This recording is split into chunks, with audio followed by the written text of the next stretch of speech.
I'm calling to order the Salem Housing Authority of City of Salem for Monday, February 23rd, 2026. Will the recorder please call the roll? Commissioner Here. Commissioner Matthews. Here. Vice Chair Gwynn. Here. Commissioner Brown. Present. Commissioner Vang. Here. Commissioner Nordyke. Here. Commissioner Varney. Here. Resident Commissioner Villegas. Absent. Chair Nishioka. Here. Thank you. Will everyone please rise for the Pledge of Allegiance?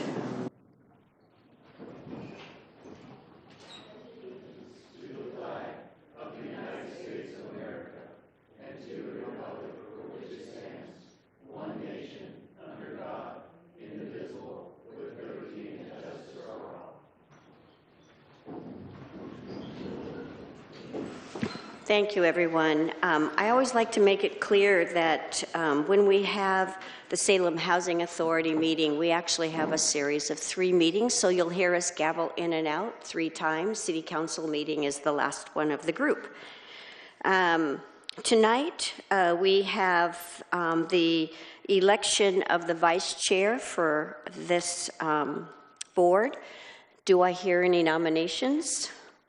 Commissioner Matthews. Yeah, I move to appoint Commissioner Gwynn as the Vice Chair of the Salem Housing Authority Board. Second. We have a nomination for Commissioner Gwynn and a second. Are there any other names to be brought forward? I guess then we just call for, do we vote by? So we move for the election of Commissioner Gwynn. So will the recorder please call the roll? Commissioner Matthews. Aye. Vice Chair Gwynn. Aye. Commissioner Brown. Aye. Commissioner Vang. Aye. Commissioner Nordyke. Aye. Commissioner Varney. Aye. Commissioner Tigan. Aye. Resident Commissioner Villegas absent. Chair Nishioka. Aye. Welcome back. All right. Vice Chair, do we have any additions or deletions?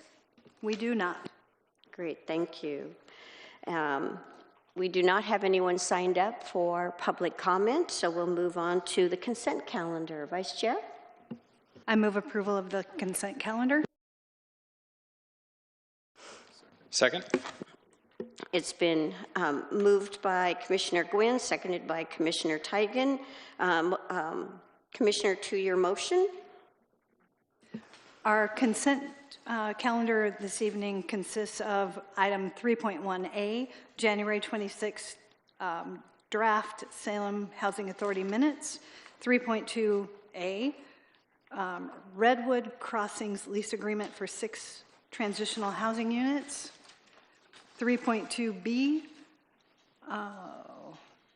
grant agreements for permanent supportive housing risk mitigation pool for Sequoia Crossing and Yaquina South Fair properties, 3.2C, agreement between City of Salem and Salem Housing Authority for opioid settlement funds to be administered at Redwood Crossings, and that is our consent calendar. Thank you. Will the recorder please call the roll? Vice Chair Gwynn. Aye. Commissioner Brown. Aye. Commissioner Vang. Aye. Commissioner Nordyke. Aye. Commissioner Varney. Aye. Commissioner Tigan. Aye. Commissioner Matthews. Aye. President Commissioner Villegas absent. Chair Nishioka. Aye. And the motion passes. Thank you. We do not have any public hearings or special orders of business. We are to information reports, and I believe Ms. Nicole Utz will be coming forward.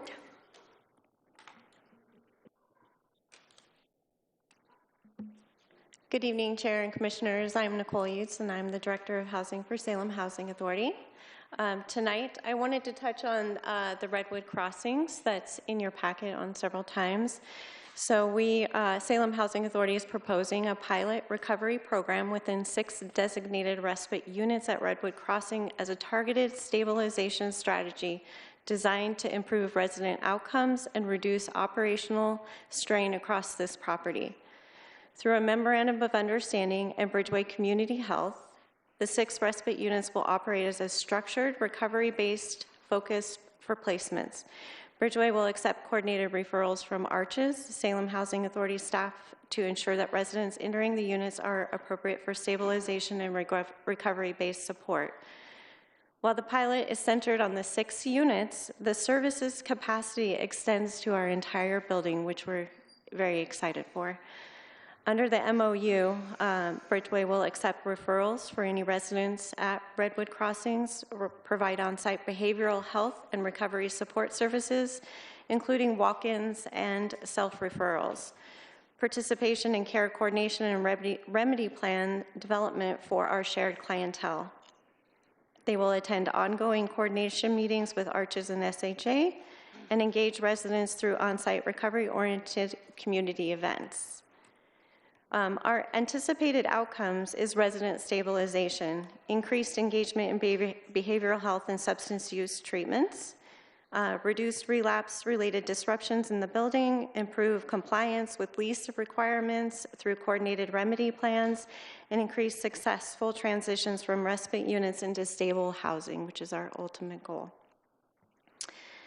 Through property operations and risk mitigation, our goals are to have a reduction in crisis incidents requiring staff intervention, decrease in emergency calls and safety-related disruptions, lower eviction filings related to behavioral health and substance use issues in the building, and improved unit preservation and reduced turnover costs. This cross-system efficiency will hopefully reduce duplication of services through formalized care coordination for the clients who live at Redwood. Our goal will be to track measurable indicators, including the number of referrals to Bridgeway, engagement rates in treatment and recovery services, length of stay in our respite units, and incident reports before and after our program implementation. We also hope to reduce our eviction filings and lease trends and emergency response frequency. So with all that said, we will be returning with data, hopefully on a quarterly basis, if not sooner, in our program management report to let you all know what is happening at Redwood Crossings. It is pretty exciting for us to have this opportunity, hopefully reduce duplication of efforts and collaboratively work with our partners in the same space. These are the 6 transitional respite units that were formerly leased by Salem Health. So we're happy to offer them back and have that ability thanks to the grant funding. I also wanted to highlight our collaboration with city departments, which is something we don't always get the opportunity to think and discuss, but in the program management report, you'll see that Salem Public Library's staff had collected a lot of imperative immediate needs for individuals who maybe are unsheltered, and those were provided to Salem Housing. For those of you who don't know, we have an immediate needs station that we operate 24/7 for Salem Police, Salem Fire, and our code and enforcement team. They can access it any time of the day or night and help respond to individuals' basic needs in the moment instead of having to wait for us to come back to the office. So thank you to the Salem Library staff. We really greatly appreciate that. Along that as well, the Center 50 Plus had an anonymous donor that they provided their meal truck that comes out to our sites, our senior locations.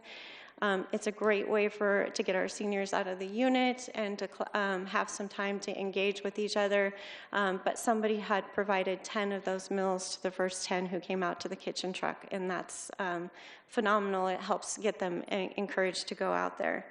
And then a special shout out to Mark Bechtel and his team, who is our weather bug, who keeps us completely in the knowledge of what is the latest weather. That is imperative for us at Salem Housing Authority for the safety of our staff and our residents.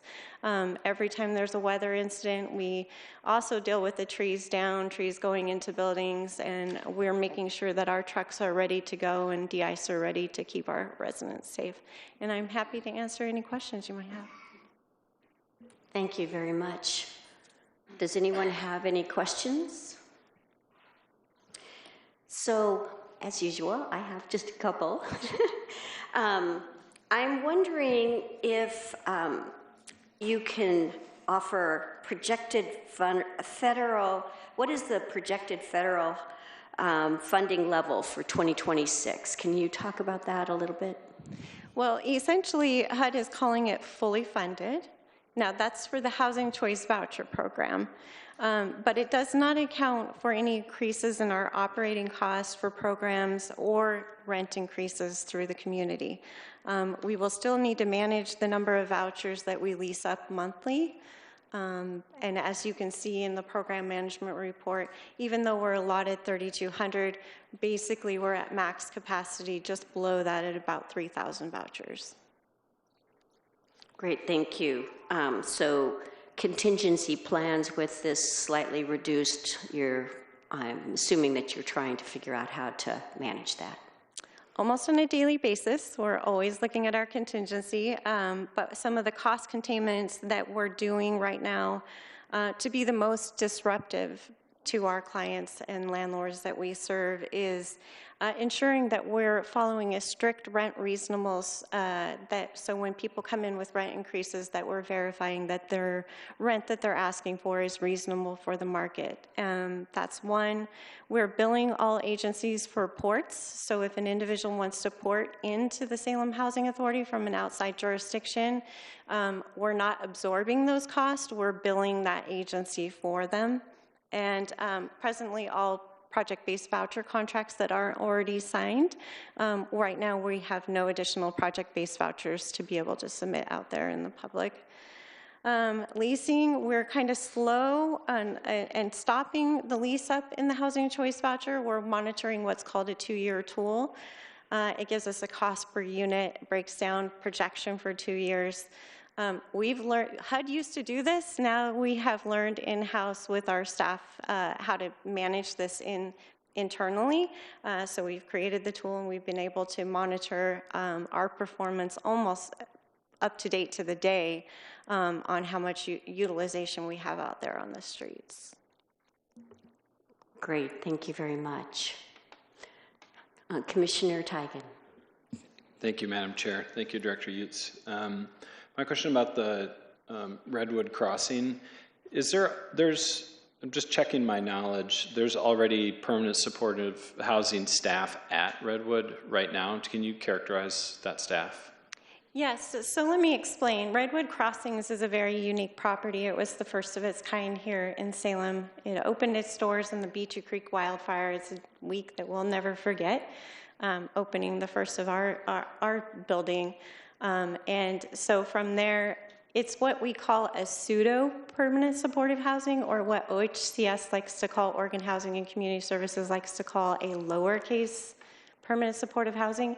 We're not funded as a permanent supportive housing for that site, which is unfortunate. It creates struggles for operationally to meet all of the needs necessary at that location. So we do have property manager, there's a team of 2 that are doing recertifications and property management. They actually do it for all 3 of our permanent supportive housing locations. And then we have a non-monetary MOU with a Memorandum of Understanding with Arches. They have been supplying supportive services on site since the building was opened. And recently now we have a non-monetary with Bridgeway Community Health, which we'll be able to offer the 6 recovery sheltering units, and they will come on site and do on-site supportive services. All this being said, this building is not like Sequoia. Sequoia gets almost $900,000 annually in supportive services funding. We do not get any supportive service funding for Redwood Crossings. Wow, okay. Thank you. Yes. So I guess my follow-up question, Madam Chair, then is the money that is being allocated through our 2 actions, sort of complementary actions this evening, that funding goes to setting those units aside for that purpose. They're not for staff to help with permanent supportive housing needs, the meet those folks where they're at when they come into those units? So we absolutely believe this will be a win-win for everybody. This provides the we will be able to actually, now Salem Housing will be able to rent those 6 units from Redwood Crossings, which is a separate LLC of ours. And so financially, that will bring some of financial operational assistance back into the project, which will then help us operationally overall for the property. And then on top of that, we do intend to have a resident service coordinator that is out of the opioid settlement funds, full-time on site at that location alone. If you can imagine 2 people that are trying to manage 3 different permanent supportive housing, they're almost like miracle workers. I mean, it's a huge challenge.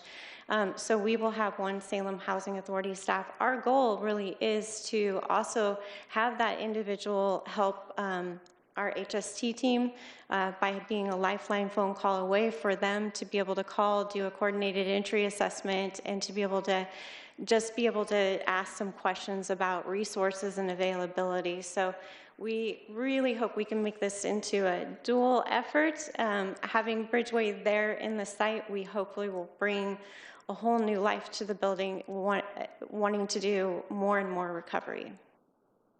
Great. Sounds like more than a dual effort. I mean, there's many pieces to it. Yeah. Thank you. Commissioner Brown. Thanks, Madam Chair. Director, it's always good to see you, so thank you for being here this evening. So just a few questions. You know, last year you took us on a tour, right? We saw a lot of the properties. The first question I have is in regards to those individuals that are struggling with substance abuse. Can you go a little bit deeper as to how you manage that with all the buildings? Like with so many people, how do you manage that? So this is a very fine line. We do have federal assistance dollars in these buildings, so nobody has to be technically clean and sober to enter into these locations. However, there is no allowable drug use on the property or paraphernalia on the property. So that is where we run into lease and lease compliance.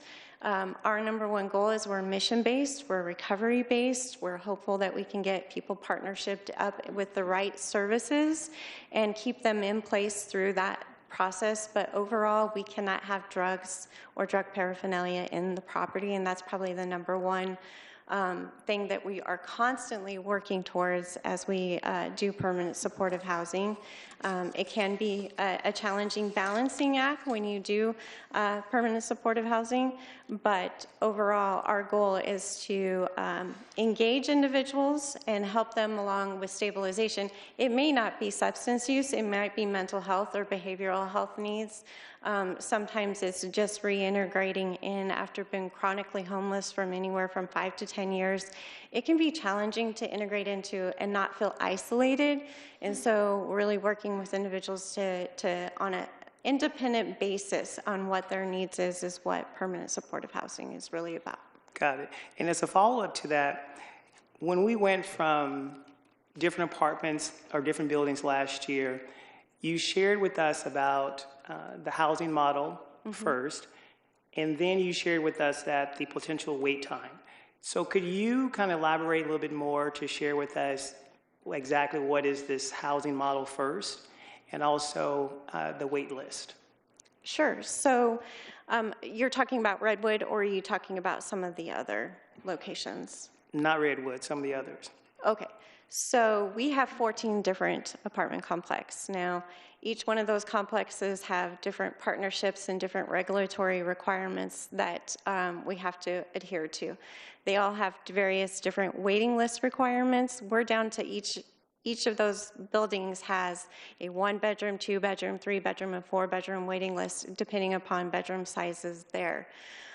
Depending on the funding, we may have also a project-based voucher waiting lists on top of a referral waiting list into them.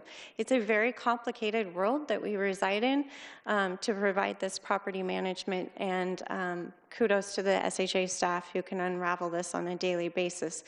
But we're probably looking at upwards of a year or more at any one of our properties. Right now, all of our waiting lists are currently closed. We have a sufficient amount of people on all waiting lists. Madam Chair, one more. So with that waiting list, and we briefly talked about this last year, that we have an MOU, obviously, with Arches, correct? And also with Church in the Park. Can you walk us through that waiting list? Meaning, if I came to you and I get on a list, and then I go to Arches or Church at the Park, and I get on their list, how will I know if I'm going to be called by you or I'm going to be called one of the other entities for a place to live? Like, how do you work through that? So the interesting fact about our permanent supportive housing is we have a basically a revised coordinated entry approval with Mid-Willamette Valley Homeless Alliance.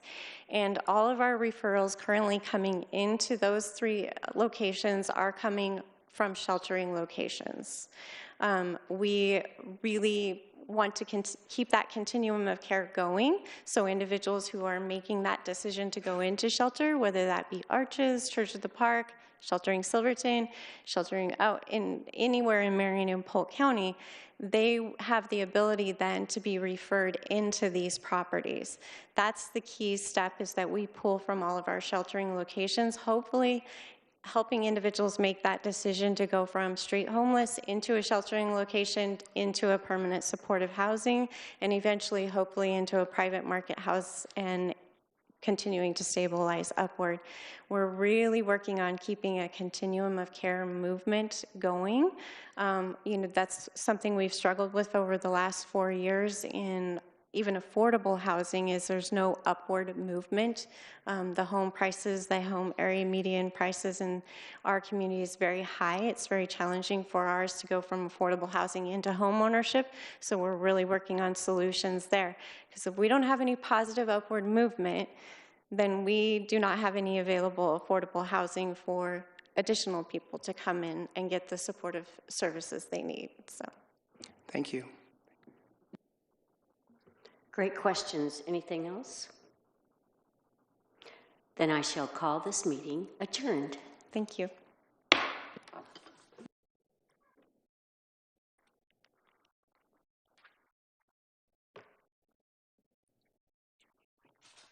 can't hear you. This is my bad ear.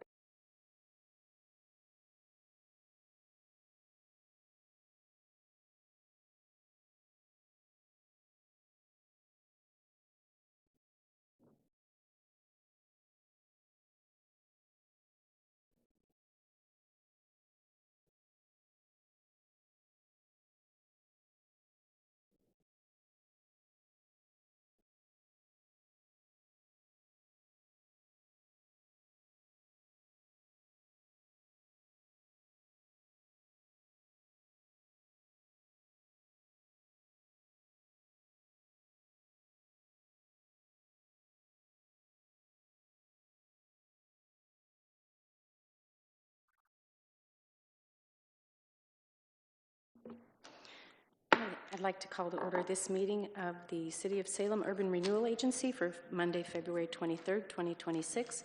Will the recorder please call the roll? Board Member Tigan? Present. Board Member Nishioka? Here. Board Member Matthews? Here. Board Member Gwen? Here. Board Member Brown? Present. Board Member Vang? Here. Board Member Nordijk? Here. Board Member Varney? Here. Chair Julie Hoy. Here. All right. Are there any deletions or additions to the agenda? We have no additions or deletions tonight. Thank you. Do we have anyone signed up for public comment? Thank you. We do not. Moving on to the consent calendar. Thank you. I move for approval of the consent calendar. Second. We have a motion and a second. Counselor? Yes, thank you. The consent calendar for the Urban Renewal Agency consists of 3.1A, the January 26, 2026 draft Urban Renewal Agency minutes. Resolutions 3.2A, authorizing insurance and negotiated sale of the Jory Apartments, TIF, District Short-Term Subordinate Urban Renewal Bond Series 2026. 3.2B, authorizing the issuance and negotiated sale of the North Gateway Urban Renewal Area Short-Term Subordinate Urban Renewal Bond Series 2026. 3.2C, authorizing issuance and negotiated sale of the Riverfront Downtown Urban Renewal Area Short-Term Subordinate Urban Renewal Bond Series 2026. 3.2D, authorizing issuance and negotiated sale of the South Waterfront Urban Renewal Area Short-Term Subordinate Urban Renewal Bond Series 2026. And here we continue. 3.2E, authorizing the issuance and negotiation sale of the West Salem Urban Renewal Area Short-Term Subordinate Urban Renewal Agency Bond Series 2026. 3.2F, Supplement Budget 1 for the fiscal year 2026 Urban Renewal Agency budget to move budget appropriations between categories. 3.3A, action items, fiscal year, approve and forward the City Council of Urban Renewal Agency financial report fiscal year 2025 as required under ORS 457.460. 3.3B, adopt amendments to the, I'm not sure what the acronym stands for, WSURA, so I guess the West Salem Urban Renewal Agency grant program to encourage grant activity and private investment and improve consistency with the other Salem Urban Renewal grant programs. And that completes the consent calendar. Very long list. Okay, any discussion on any of those items? Seeing none, will the recorder please call the roll? Board Member Tigan? Aye. Board Member Nishioka? Aye. Board Member Matthews? Aye. Board Member Gwynn? Aye. Board Member Brown? Aye. Board Member Vang? Aye. Board Member Nordijk? Aye. Board Member Varney? Aye. Chair Julie Hoy? Aye. Moving on, we have no public hearings, no special orders of business. On to information reports. Item 6A, purchases approved administratively from December 1st, 2025 through December 31st, 2025. Item 6B, purchases approved administratively from January 1, 2026 through January 31, 2026. Item 6C, the Urban Renewal Agency Fiscal Year 2026 Quarter 2 Financial Report. And that concludes our information items.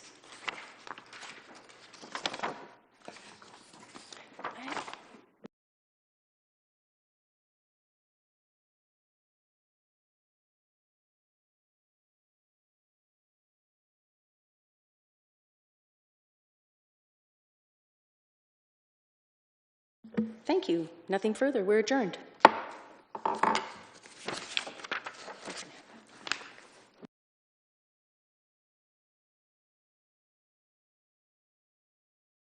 Moving on, I'll call to order this meeting of Salem City Council for Monday, February 23rd, 2026. Will the recorder please call the roll? Councillor Tigan? Here. Councillor Nishioka?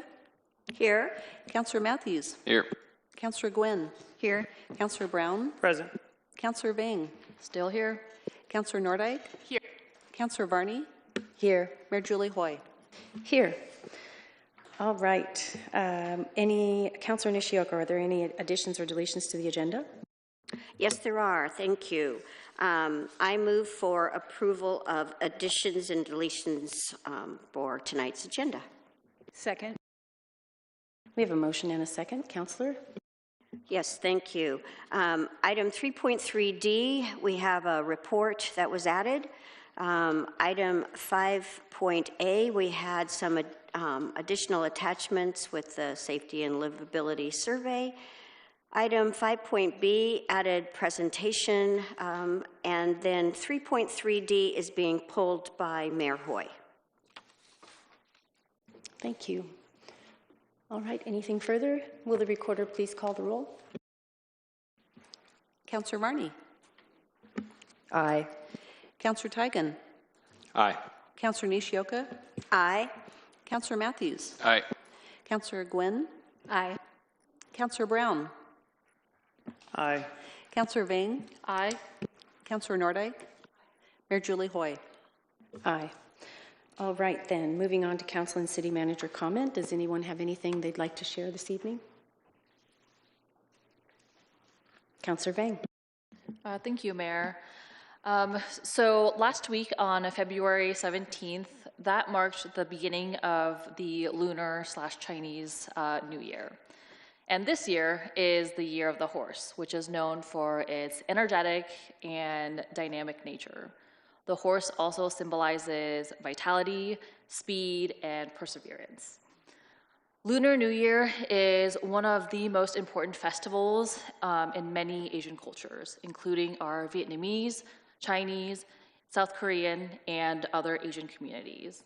It is generally a time where many honor their elders, reflect on the past year's joys and tragedy, and set intentions for a good year ahead.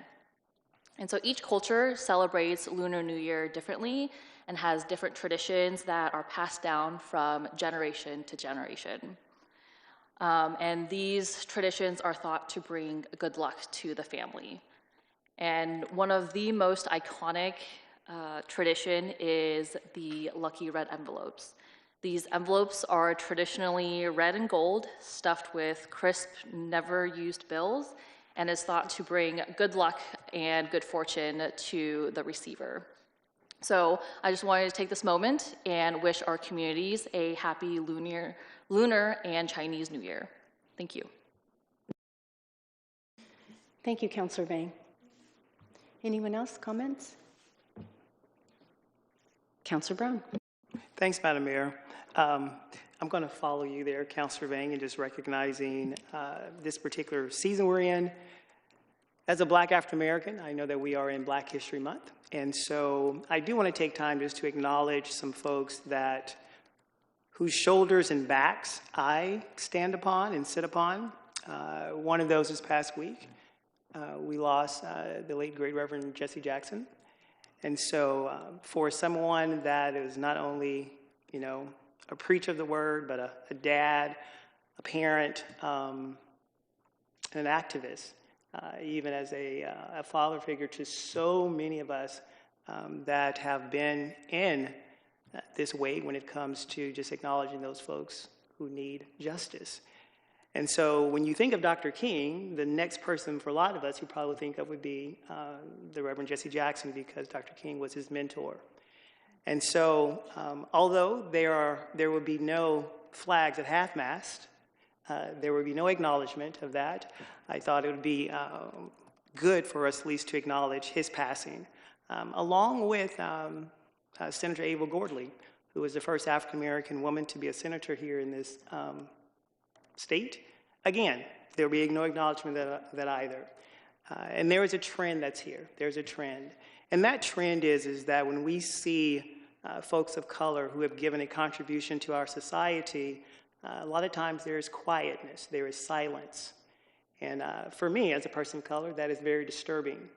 And I am usually disturbed by those things because their voices have been silent. And so to recognize what they have done and what their legacy means to so many of us, it's mindful that we would want to recognize them.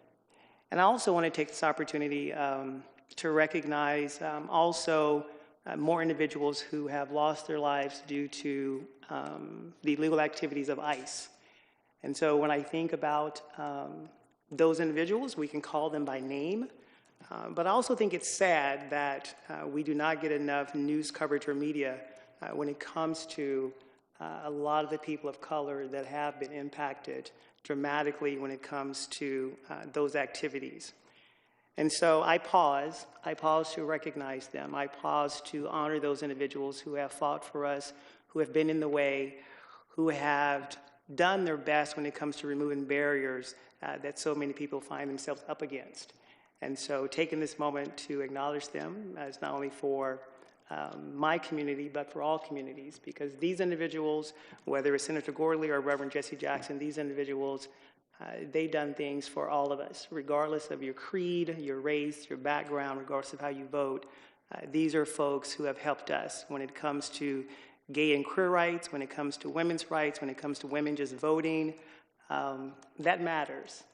And the last thing I'll say is not only does it matter, but I think Dr. King said it best. He said that when people get to the place where they're no longer going to speak up, but they're going to become silent, it's at that particular time where their life takes a complete turn, meaning it is the silence of good folks. It is the silence of those individuals who know they have a voice. And when we do not acknowledge or stand in the gap for those individuals who need our help, then silence becomes our enemy. And my hope and my goal is for those individuals here in the space and those that hear my voice is that we will continue to advocate for every individual that is either oppressed or is finding themselves in a sticky situation where they need a second chance. And I hope collectively that we would continue to do that. So I yield the floor. Thank you, Madam Mayor. Thank you, Councilor Brown. Anyone else? Councilor Gwynn. So I was going to say, man, that's a hard act to follow, but I actually feel like what I have to say fits with what Councilor Brown had to say. But last week, I had the pleasure of riding along with Salem's newly launched REACH team, Rapid Engagement, Assessment, and Community Health team, and the experience left me both humbled and deeply hopeful for our community's future. What I witnessed was not just a new program, but a compassionate, highly skilled team living out a calling. Meeting people where they are with dignity, patience, and profound care. The REACH team officially launched in January of 2026 as a partnership between Salem Fire and Marion County Health and Human Services. And they're staffed by a paramedic, an EMT, and a qualified mental health associate. That day, I rode with Brandon, Nate, and Chris. Scott wasn't there that day, so I'm going to have to go back and do it again.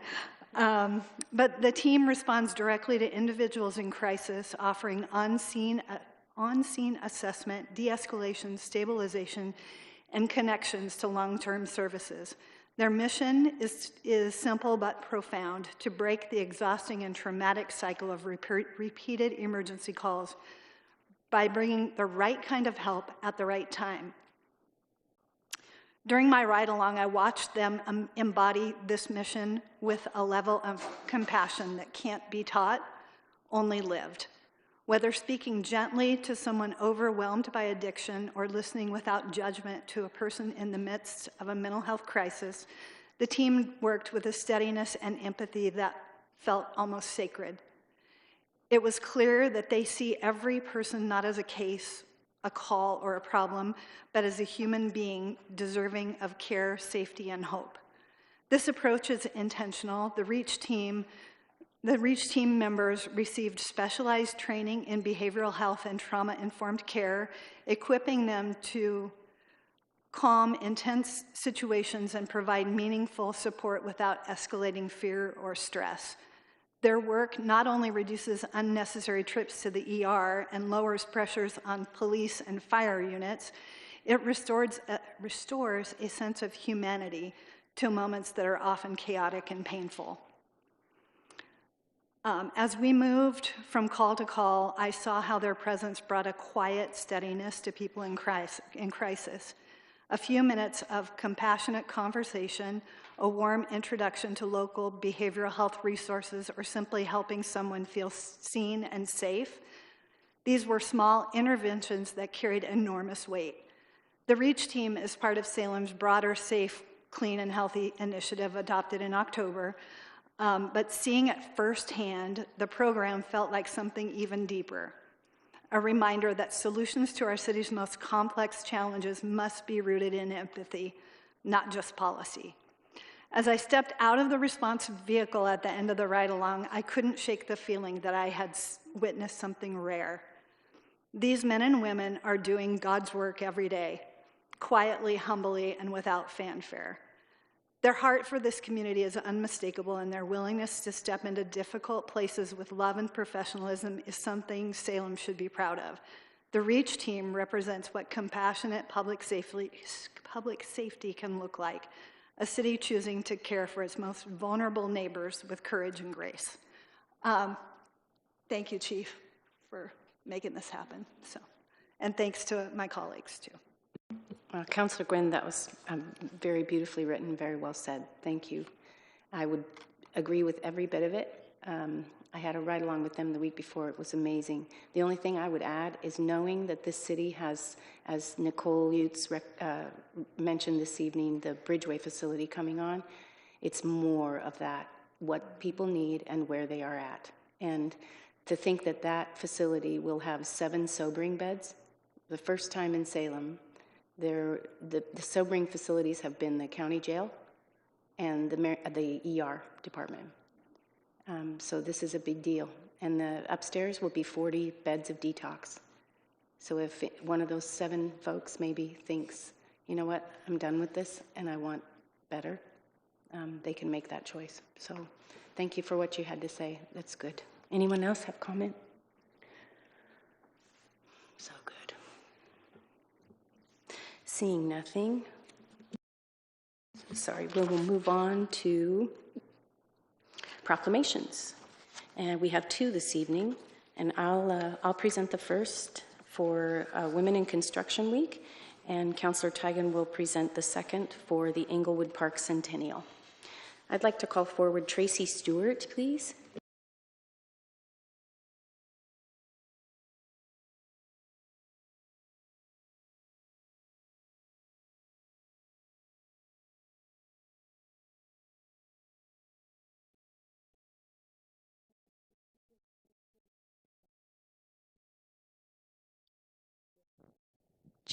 Okay, we have Tracy and we have Amelia this evening. Thanks for coming.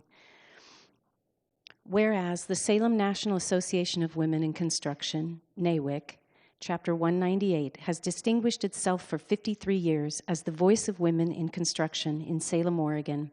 And whereas the work done by the Salem NAWIC Chapter 198 has benefited Salem through community development and educational programs, and whereas the Salem NAWIC Chapter 198 has increasingly promoted the employment and advancement of women in the construction industry, and whereas the construction community represented by Salem NAWIC Chapter 198 has been a driving force in fostering community development through renovation and beautification projects, promotion of skilled trades careers, and a positive vision of the future.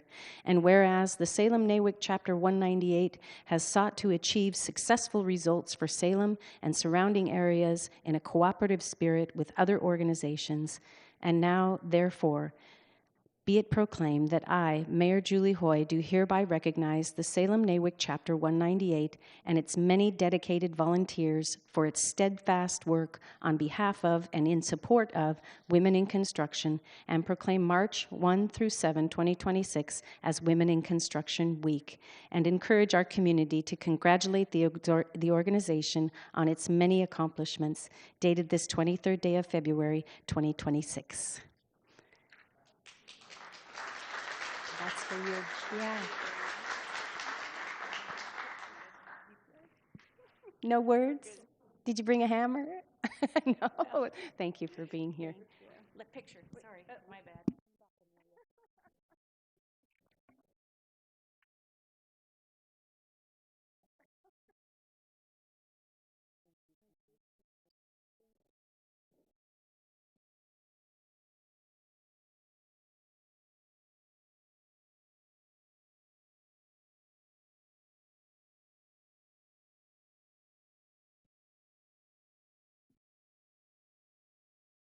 Test.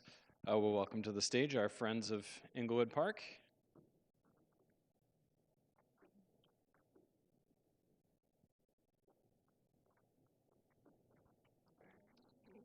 Great to see you all. Thank you for coming. Let me read our proclamation.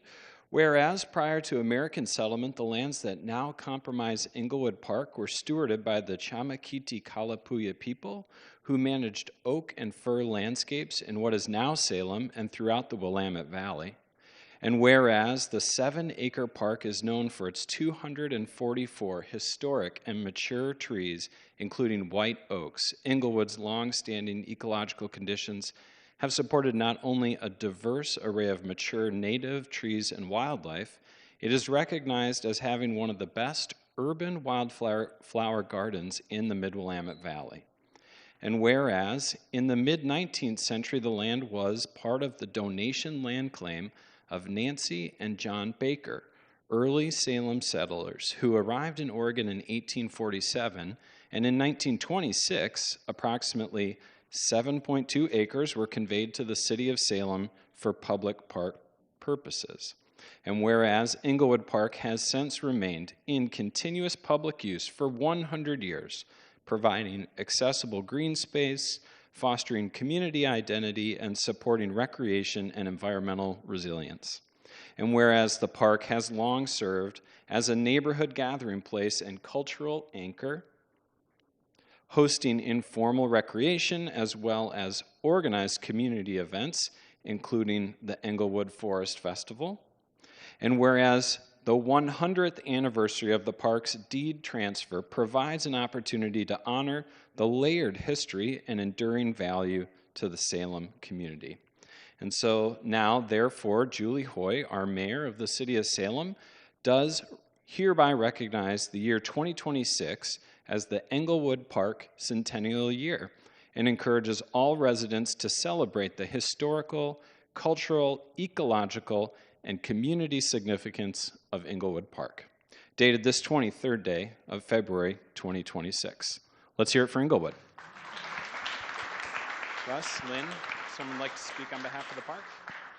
There you go, Lynn. So I wanted to thank the City of Salem for the collaboration from the Historic Landmarks Commission, the Parks and Recreation, Salem Parks Foundation, generous donation from Jane Goodall Environmental Middle School, Kelly, and many volunteers for all their work as we work to plan a wonderful year in Englewood Park. Thank you. Thank you so much.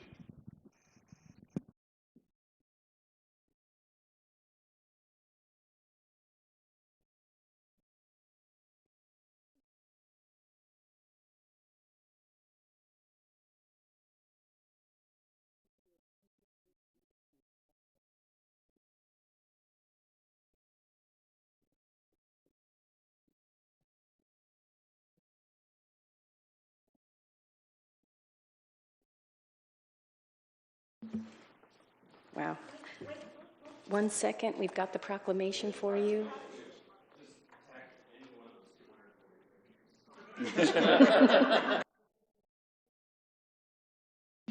That's awesome. Thank you, Councillor Teigen. 100 years is a big deal. We are moving on. We have no presentations. We do have one person signed up for public comment.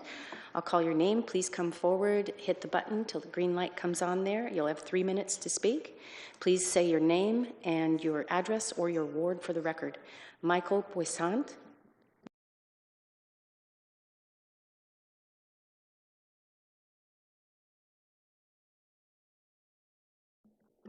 Michael Poissant, 3700 River Road in Kaiser. I'm actually was reserving the right to speak if needed to on 3.3A, fully in support of the staff's recommendation. So I'd like to save any time should that be necessary.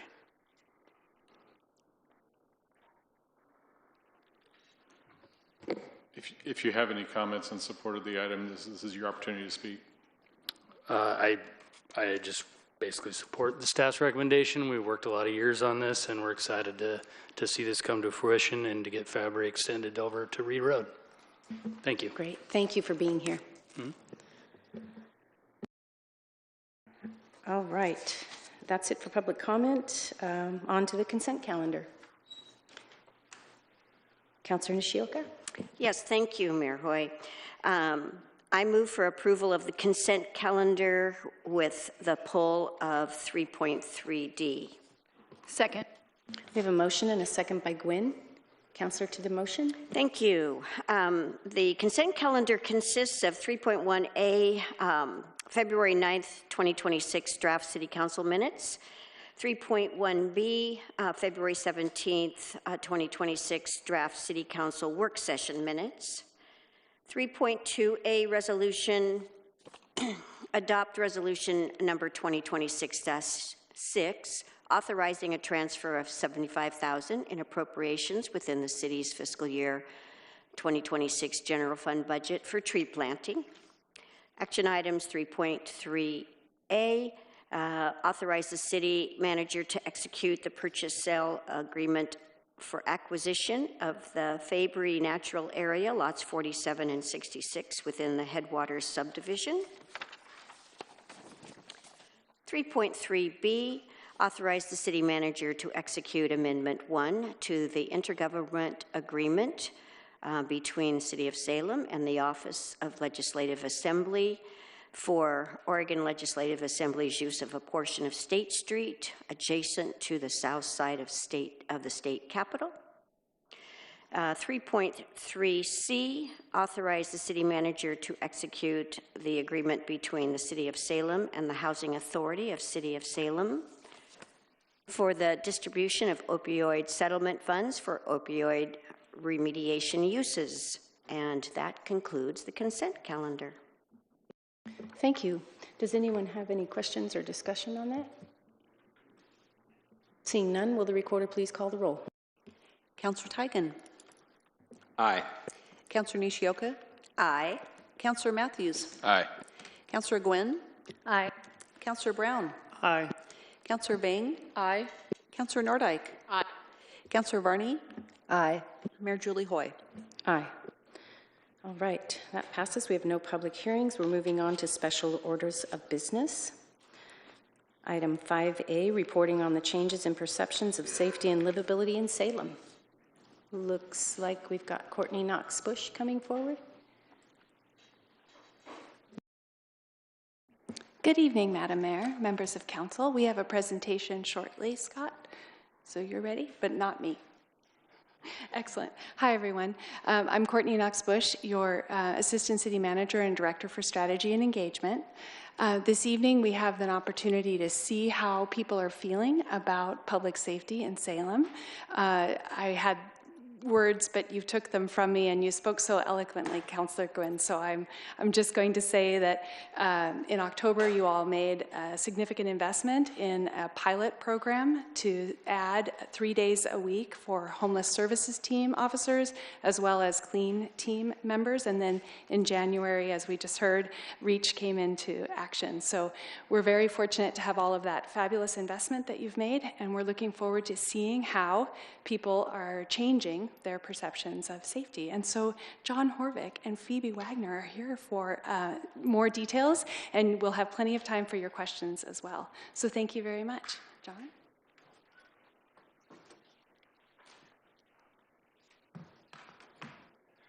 Thank you, Mayor. Thank you, City Council. Thank you, Courtney.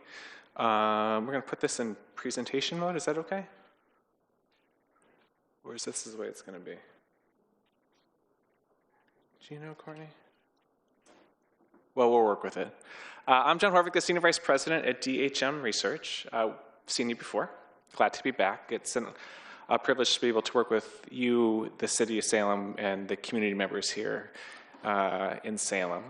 At DHM Research, we're an independent, nonpartisan public opinion policy firm. That means some different things, but I like to say it's our job to ask people what sort of community they want to live in, what do they value, what are they concerned about, what do they see as challenges, and what do they see as opportunities. We do that through some different means. With the City of Salem, we've had the opportunity to do some survey research. There was some survey research conducted in September where we asked some questions around livability and safety. And because of the investments you made, we wanted to go back, ask those questions again of the community and see if things have changed one way or the other. And here we are to share you what we found. I don't know. I don't have the ability to advance. The screen isn't connected. Yeah. I can say next if that's helpful. There we go. We'll work it this way. So research purpose, really just what I said. We wanted to gauge community members' perceptions of safety and livability across the city in different southwest, northeast Salem. And then we wanted to measure these changes in February, which compared to September. And why don't you go next? Or do I have next? Oh, there we go. I have it now. All right. So methodology. How do we do this? These surveys, we use different tools to reach people nowadays. So the traditional classic way of reaching people in a survey is to call them on the phone and have somebody administer a survey. And we do still do some of that. More and more, we reach people by text message. Not folks don't want to answer the phone and talk to a stranger. Appropriate, that seems reasonable, and so we give people a different way to participate as well. So you either get a text message or you get a phone call, and you can complete the survey either way. The survey was available in both English and Spanish. So if you got a live interview call and there was a Spanish interviewer there, we got you speaking to that person, or they were scheduled a call back with the Spanish interviewer, or if you got the text message, you were allowed to take the survey in English or in Spanish. 5% of the completes this time were completed in Spanish, which is the most so far for the survey work that we've done with Salem. This was conducted from the February 3rd to the 10th, so about as fresh as data as you can possibly get. Now, one of the things that was very important, because we're measuring changes from September 2025 to February 2026. And we are asking the same questions across the two surveys. We always take efforts to ensure we have a good representative sample of the community, by age, by gender, by area, income, race, all those key demographic groups. And we put a special attention to that to make sure that we are consistent from 2025 to 2026, so that if we measure differences this go around, that's not because the sample is different, the demographic characteristics are different. So everything was within with 1 percentage point from 2025 to 2026. So we can feel really confident that whatever differences we measure are differences in attitude, not the differences in types of people that we talk to. The margin of error is 4.9%. Importantly, that's the margin of error for the entire survey.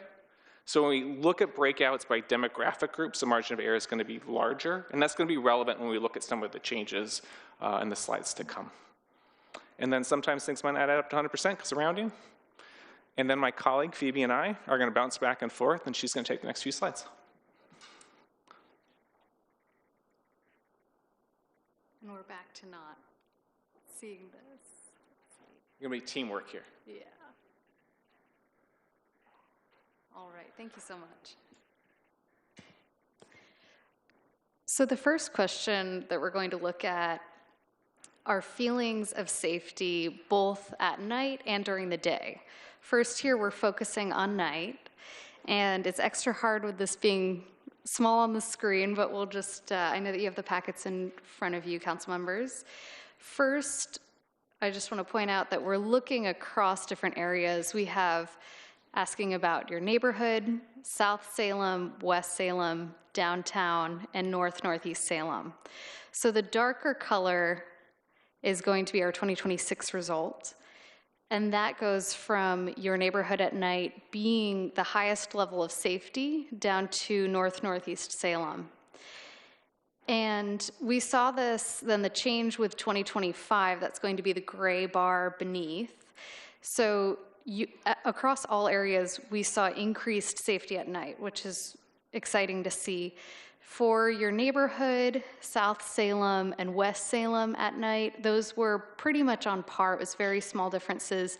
But we saw bigger jumps for downtown Salem at night. That was a 6 percentage point increase, as well as Northeast Salem at night, which was an 8 percentage point increase. And now we see the same question for during the day. The day numbers are higher across the board, which was the case for 2025 as well. You'll notice the same rank of your neighborhood during the day having the highest level of safety, and then that goes South Salem, West Salem, downtown, and Northeast. With this one, we were more just on par across the board. There was a slight decrease in sense of safety in Northeast during the day. Let's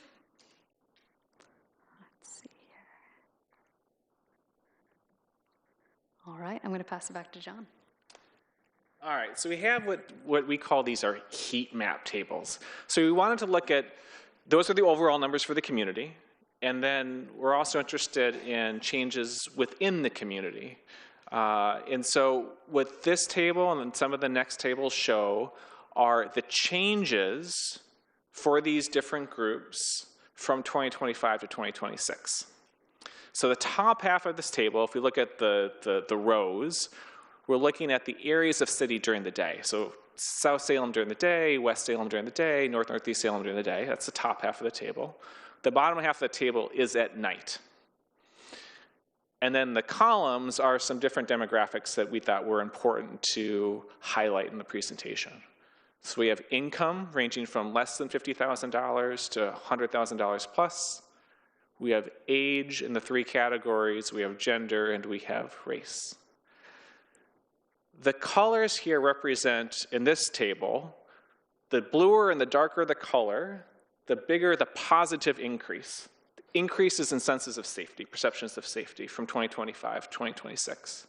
So for example, among the $100K $1,000 incomes, if we look at Northeast Salem at night, there was a 10 percentage point increase from 2025 to 2026 in the number of people saying that they felt somewhat or very safe in Northeast Salem at night. Or if you look at those who are 55 plus in Northeast Salem at night, there was a 17 percentage point increase from 2025. So that's the way to read this table and subsequent tables. In this table, we're looking at the positive, what grew, and then the darker the color, the greater the increase. Okay?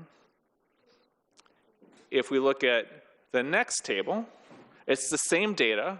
It's just now we're highlighting the cells that decreased, where people told us that they had, or fewer people in that category said that they felt very safe or somewhat safe during the day or at night in that part of the city. So for example, if we look at that 35 to 54 year age category, that middle category for age, pretty much across the board, people felt a little bit more negative, less safe in 2026 than 2025. And you will see that pattern, particularly with that age demographic group, more negativity in 2026 than 2025. Now here is just the really big caveat. Remember when I said that the margin of error for the entire survey was 4.9%? The margins of error for any one of these individual demographic breakouts is going to be larger. You know, it's going to be different for every category, but think in terms of like 10%, 12%. So even some of these changes, positive or negative, it could be a reflection of, just random chance. That's what happens when you do surveys. But we should also look for patterns and use our intuition about the community and ask ourselves, does this make sense? And, for our lower income neighbors, they tended to feel less safe in 2026 than 2025. For our middle-aged neighbors, similar as well. And then if we go back to the previous slide, if I can do it, you'll see some of the opposite patterns. So our higher income tended to feel safer. Our older residents tended to feel safer in 2025. So that's the way to read this table and subsequent tables. Now, so that was just Northeast Salem, South Salem, and West Salem. This is your neighborhood. And we thought here was important to say, well, if you're responding about your neighborhood, we should look at where people live. So this is your neighborhood during the day and your neighborhood at night. And these values here represent where we see changes from 2025. So for example, your neighborhood during the day in South Salem, now you're citing at 96% people saying that they feel safe.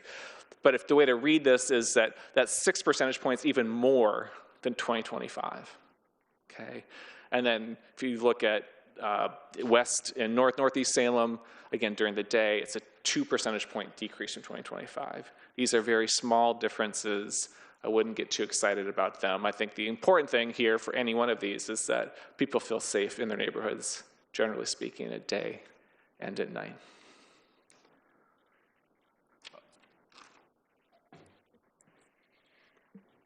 Next, we asked how often folks visited downtown in the past 30 days. The darkest color at the top, and this is the teal shaded color on the right, is 2026.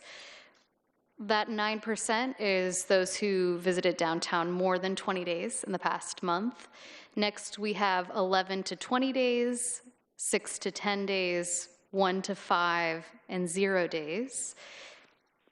So visitors, those who visited at all in the past month was 80%, 8 and 10, which was down a little bit from 2025, but recognizing that in September, we had longer days and slightly warmer weather, but slightly less, especially with those frequent visitors of more than 20 days. So with perceptions of safety downtown, again, thinking back to that question of safety during the day and safety at night, going from those neighborhoods in Salem and then your neighborhood in particular, now we ask, how is safety during the day in downtown? We have the lowest, which is 44% experiencing safety for those who did not visit downtown at all. For those who visited somewhat, that was 1 to 10 days, it was 77% experienced, said that they felt safe. And then 11 plus days are frequent visitors, that was 66%. Then the next column is changes from 2025. So we were fairly on par with the 0 days and the somewhat visitors, but for those who were more frequent visitors, there was a slight decrease in experiences of safety during the day. Then the next column down, we have feelings of safety downtown at night, and in all three of those categories, the sense of safety went up. We also have age and gender, wanting to look at those demographics as well. We have the same younger, middle-aged, and older residents, and then with gender, men was down slightly during the day, women was fairly on par, and then at night, across gender, we saw a slight increase. Now, transitioning to questions about neighborhood livability. For this survey, we defined livability as a place that is safe, clean, and easy to get around, with affordable homes, good jobs, access to quality services, and a welcoming feeling for everyone. Asking residents about livability in their neighborhood, in South Salem, West Salem, downtown, and Northeast Salem, we saw the same ranking as the question about safety, with the highest sense of livability being in your neighborhood, followed by South Salem, West, downtown, and Northeast. We saw pretty similar senses of good livability across from 2025 to 2026, with a slightly bigger jump in downtown Salem, West Salem, and Northeast. So seeing more positivity than 2025.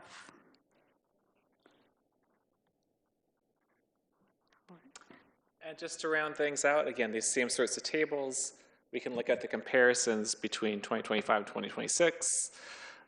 These are percentage point, again, changes, and so we've highlighted the blue again. The darker blue means the greater increase in sense of livability. And then we see the similar sorts of patterns where we see the biggest improvements around age, for example, or under our younger folks, our 18 and 34-year-olds, and those who are older are 55 plus. Community members of color also saw consistent increases in livability too, say particularly in West Salem. Again, with all these numbers, we have to be humble about the margins of error, but you can see the general pattern here. And then you see essentially the inverse when we look at where we saw decreases in livability. Again, it's that 35 to 54-year-old group was somewhat less positive in 2026, and a little bit with our lowest income as well, at least in a couple of areas. So that's the key numbers here. I think if I were just to summarize things, you made an investment in livability and safety in the community. We see an improvement from 2025 to 26. It's particularly the increment downtown and northeast Salem, and particularly at night. The rank order of the different parts of the city are similar, and I wouldn't expect something to change quickly with regards to that. But to our best ability to measure, improvements. Some differences by demographic groups, but the big picture is general good news, I think. With that, we're happy to answer any questions you like. Councillor Brown. Thanks, Madam Mayor. Thank you for the presentation. So in regards to the demographics, and I think I may have asked this question before, the questions were the same for both surveys? Well, the questions were the same for every question in the survey. Did we receive a copy of the questions? No? Is that a possibility? Hi, it's Courtney again. The questions are all listed in the first attachment that they should have been in your packet in the first attachment. And it's also true that we post these once they've been viewed by council. We post them on our website as well. So you could go back and look at all of the data that we collected in September and every year. But all those questions were the same, first one to the second one, they were identical?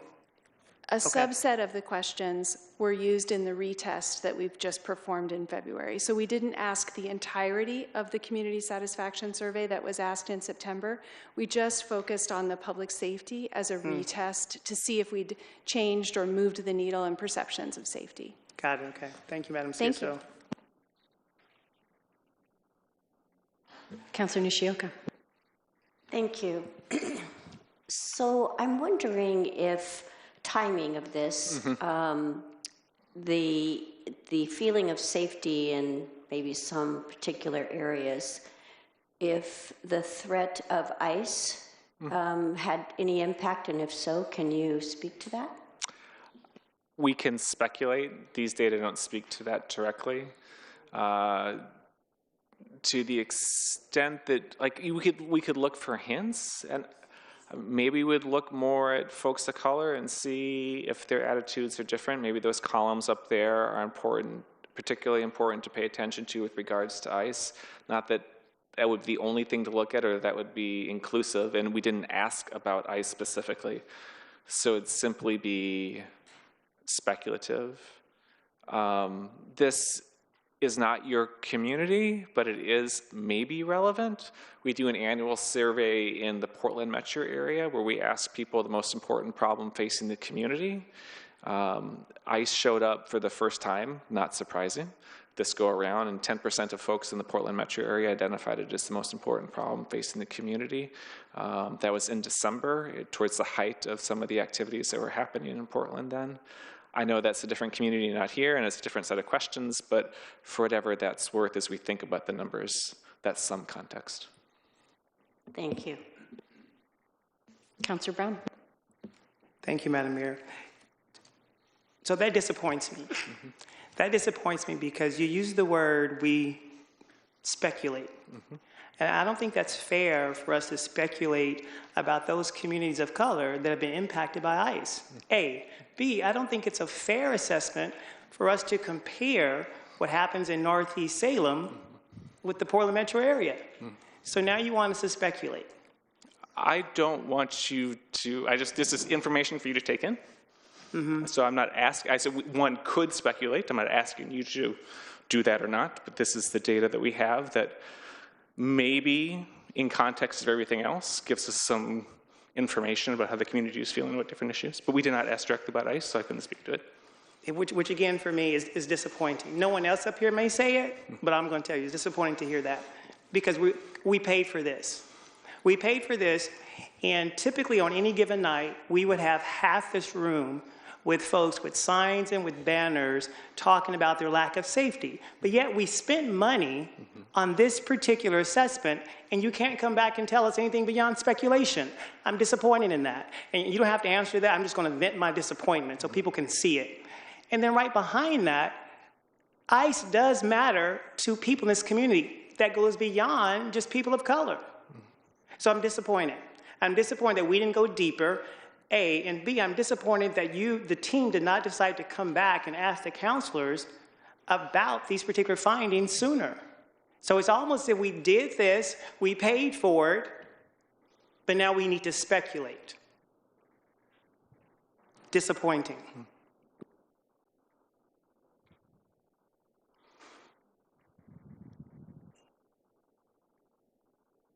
Councillor Varney. Thank you very much. Thank you for providing this. I mean, it's just a little snapshot in time, obviously. When will you be doing this again? And the reason I ask is this is so soon after we've implemented so many different programs.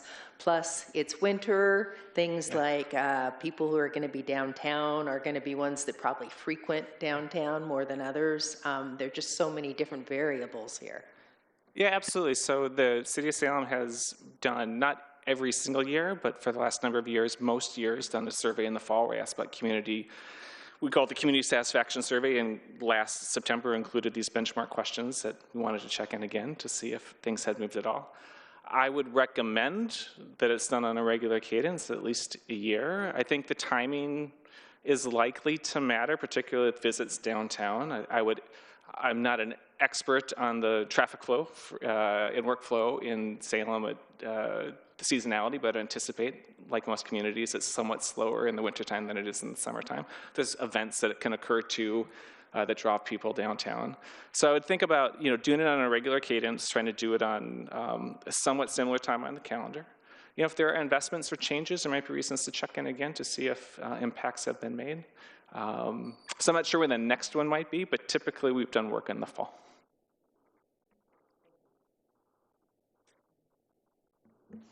Councillor Nordyke. Thank you, Madam Mayor. On the slide 12, perceptions of safety during the day have decreased for frequent downtown visitors, but perceptions of safety at night have increased for all visitors.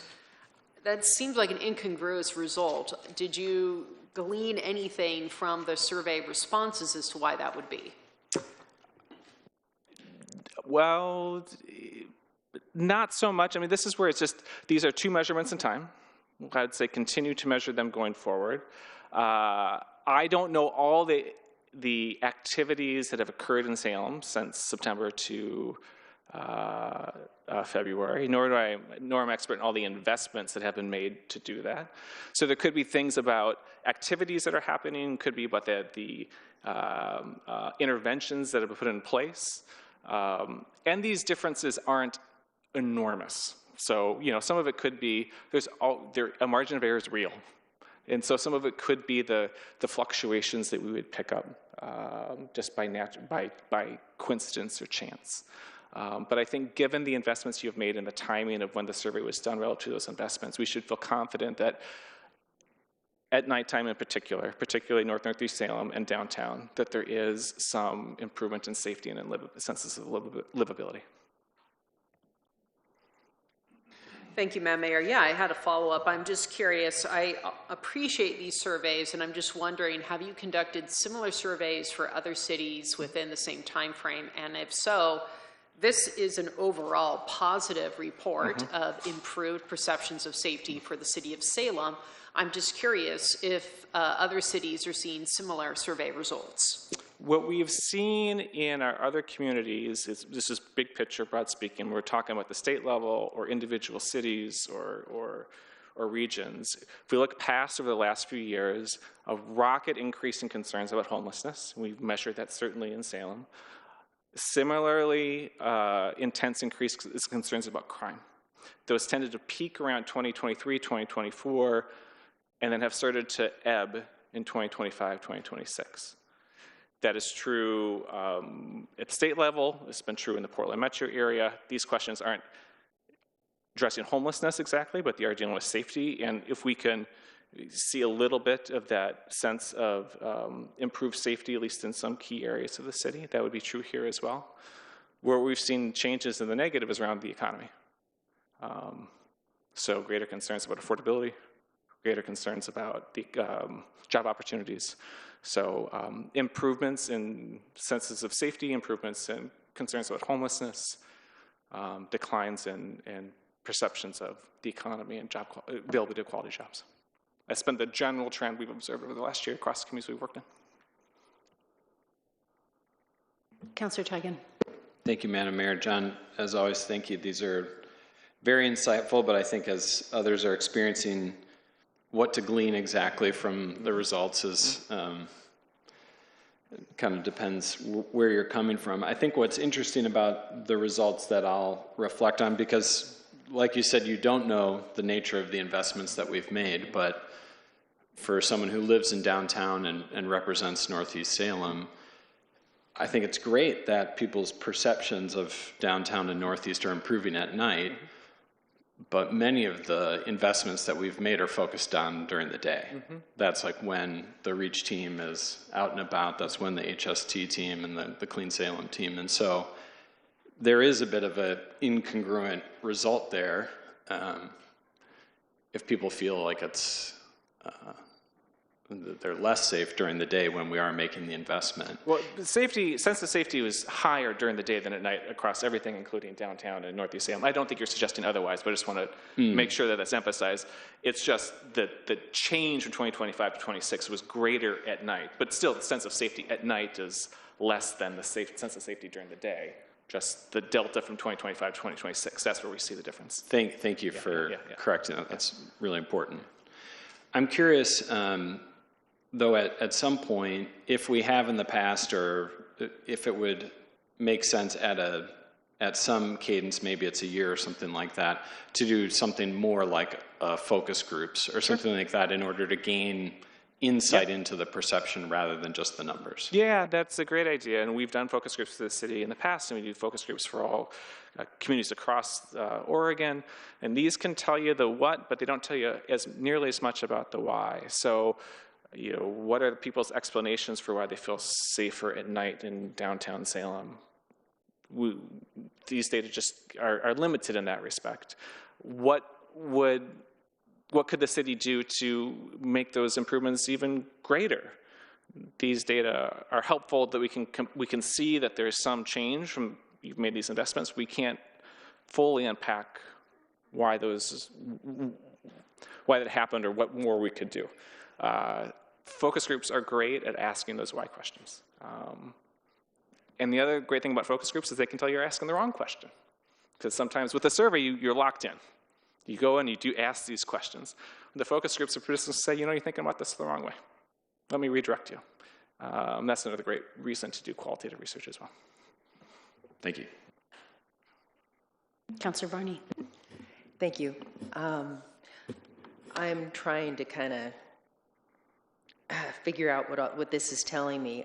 Is there a way I could get the demographic breakdown of survey respondents from September? I could go back and find probably the previous report, but I just would actually like to look at the different groups surveyed this time out of curiosity. What we provide the city are what we call the top lines, which is the overall results for all the participants, and then the crosstabs, which break out all the results by every different group, and we have those available for 2025 and 2026 and all previous surveys as well, and I'm sure Courtney can get that for you. Anyone else?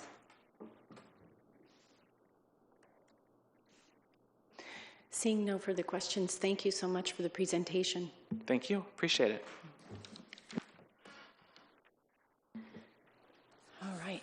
We are moving on to item 5B, which is the status of Program 2025 HUD Community Development Block Grant and Home Investment Partnership Grant. Hi. One more. There you go. Good evening, Madam Mayor, Council. Michael Brown, Community Planning and Development, Manager of Housing Production Programs and Incentives, and also supervise the federal program staff. I was before you last July in conjunction with the adoption of the 2025 through 2029 consolidated plan that outlines to HUD how the city would plan to spend its annual entitlement grants for Community Development Block Grant and the Home Investment Partnership. So I'm back here tonight to give you a rundown of what the roller coaster's been like. So Program year 2025 actually began last July, and it ends on the 30th of June of this year. And I guess the thing to maybe lead with is we still don't have a line of credit with HUD yet. And I'll explain a little bit more of that in a bit, but that's where we're sitting. That's kind of the bad news. But I do have some good news, and that is that the grant process is progressed, and anticipate that grant coming relatively soon. As I reported to you last July, the city was facing a potential of a timeliness penalty from not spending its CDBG funds in a timely fashion.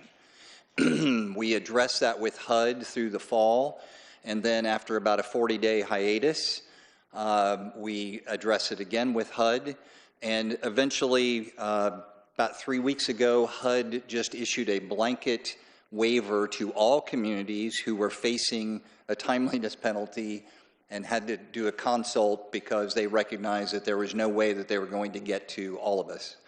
There's about 1,300, a little less than 1,300 entitlement communities that have community development block grants, and about 385 of them are not timely, so roughly 30%. So my sense is that they just eventually said, there's no way we're going to get through all these informal consults, so everybody is granted a waiver. That means then that HUD sent us the grant documents, and the upper right there said that some of the conditions that HUD imposed did not comport with Oregon law. However, the city attorney saw that there was a federal district court that had issued an injunction against HUD enforcing those conditions, and advised the city manager that it would be safe for the city to sign those grant documents. And the city manager has done so. We have sent them back up to HUD, and now we're just simply waiting them to complete the actions that will open up the line of credit.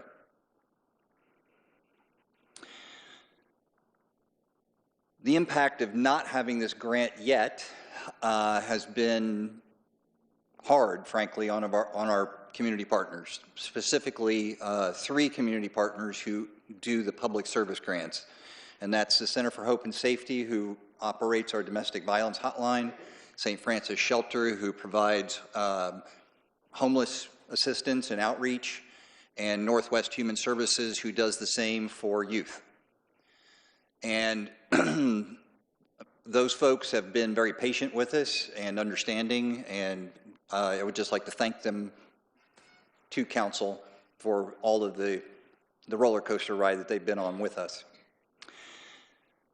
The other impact has been, because we haven't gotten that line of credit yet, is we haven't been able to reimburse ourselves for administrative funds.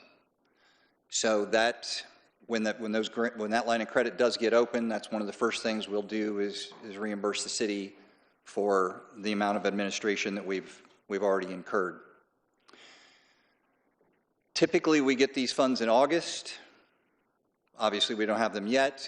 However, our next timeliness test will still be on May 2nd. And we'll talk a little bit more about that in just a second. On the home side, there is no annual timeliness test, which is a good thing. However, our CHODO, our Community Housing Development Organization, Dev Northwest, relies upon the 5% of funding for their operations, and they have also not gotten their money. So, big impact for relatively small organizations. Here are the numbers we're talking about for program year 25 for both CDBG and home. I've got up there at the top, obviously passing the timeliness test has got to be our number one priority.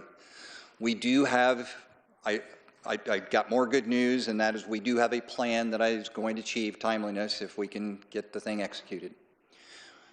There is a property acquisition that is on schedule. The environmental review has been completed, and we'll be sending that up to HUD for a request for release of funds on that piece. I'll jump down. The next piece is I'll be here in front of you again in 2 weeks for a substantial amendment that will ask to move money from the housing project bucket to the public facilities bucket. that will allow us to spend on a public facilities project that's in the works, and the environmental review has been complete on that one. And then finally, we'll have some spending by community partners with those subawards so that we can do some catch up on. Yes, ma'am. Yes, can you specify the property acquisition on schedule? What property are you referring to? Am I allowed? Go right ahead. Well, He said so. Go ahead. It's okay? Yeah. That's the property on Evergreen that was in front of council on executive session in December.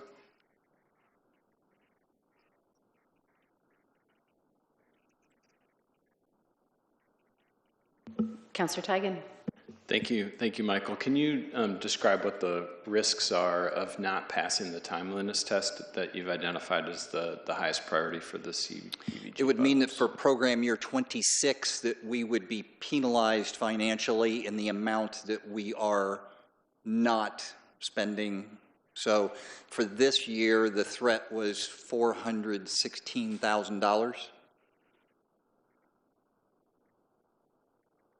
Councillor Brown. Thanks, Madam Mayor. Mr. Brown, I do not envy you, but I do like your last name, though. So there's that. So the line of credit should have opened, should have been there for this past August for last year, correct? The line of credit is typically opened up in August for the year that begins in July and runs until 30 June. But we didn't get a line of credit last year. It didn't open. We got a line of credit for last program, program year 24. 25 is the one that we're sitting and waiting on. Got it. And if we don't get it, and we can't pay ourselves and other folks, what's the backup plan? There isn't much of a backup plan. Okay, well, I appreciate the honesty. Yeah. Thank you, appreciate that. So if there's no backup plan and we don't get the funds, can you kind of tell us what that's going to look like, feel like, or sound like for us? I can't really, because we do have some unspent funds that we can cover some of the promises made. For how long? Not long. Thank you for the honesty, appreciate it. Sure.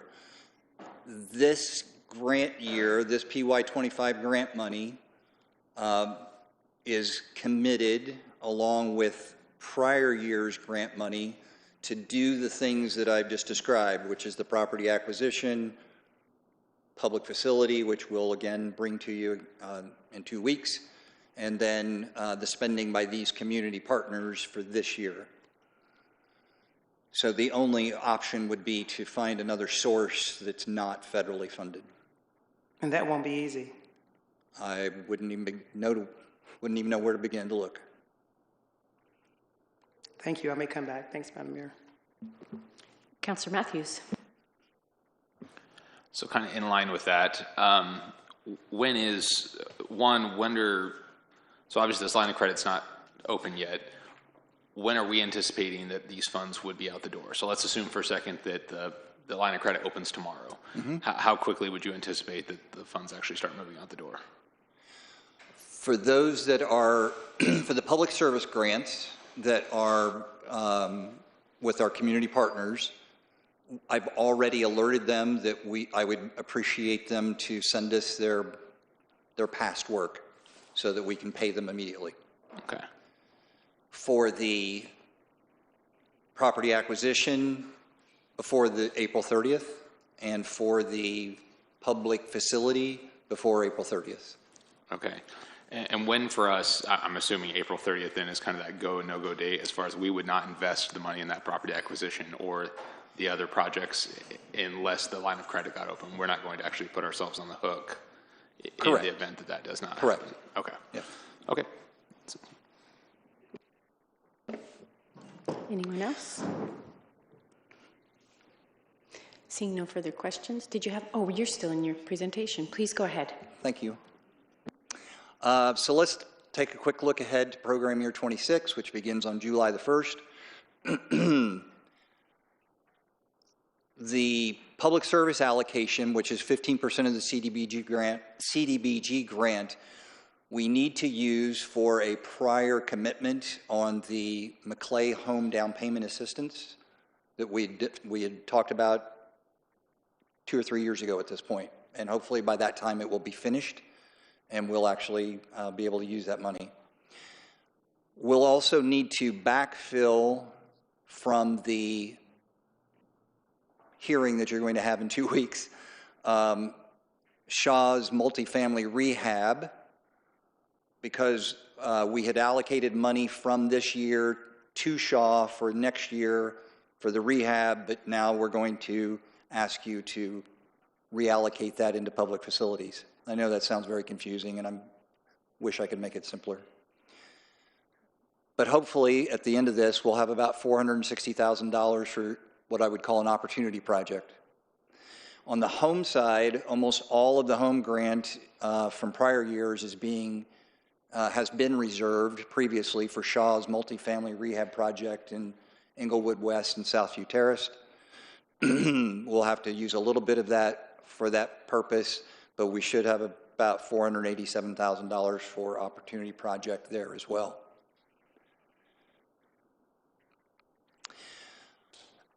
These project components, and I'm basically like to explain this for the public, whoever's listening in the public, is the reason some of these are so complicated is because a successful project has so many components to it that have to all come together. We need an experienced and capable partner. We have to go in environmental reviews. We have cross-cutting requirements with respect to labor and wage compliance, with respect to Section 3 compliance. We have to make sure it fits the city's and council's priorities. So while it's very easy to look at this and say, boy, this thing is a big bowl of spaghetti, I would say this thing is a big bowl of spaghetti. And so if that's your perception, then you're dead on.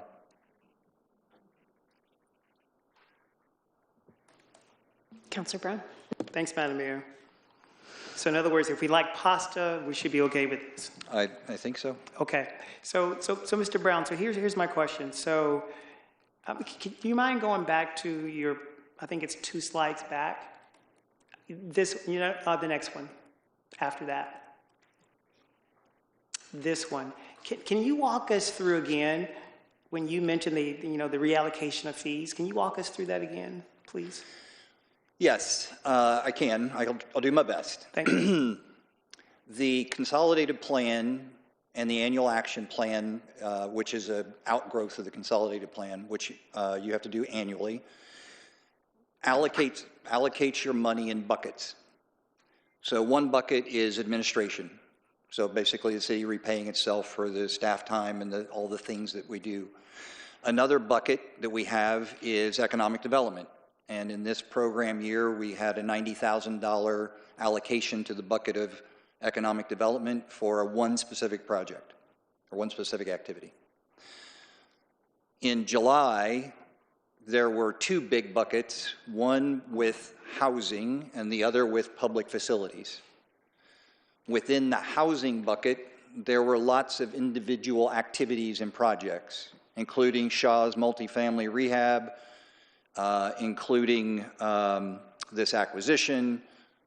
And in the public facilities bucket, there were also individual activities such as Center for Hope and Safety's re-roof, Center for Hope and Safety's advocacy office rehabilitation because they had to re-roof because they had a bunch of leaks. And then also at that time, council allocated $600,000 to Marion Polk Food Share for the acquisition of a new warehouse. So these are all individual activities within that big bucket.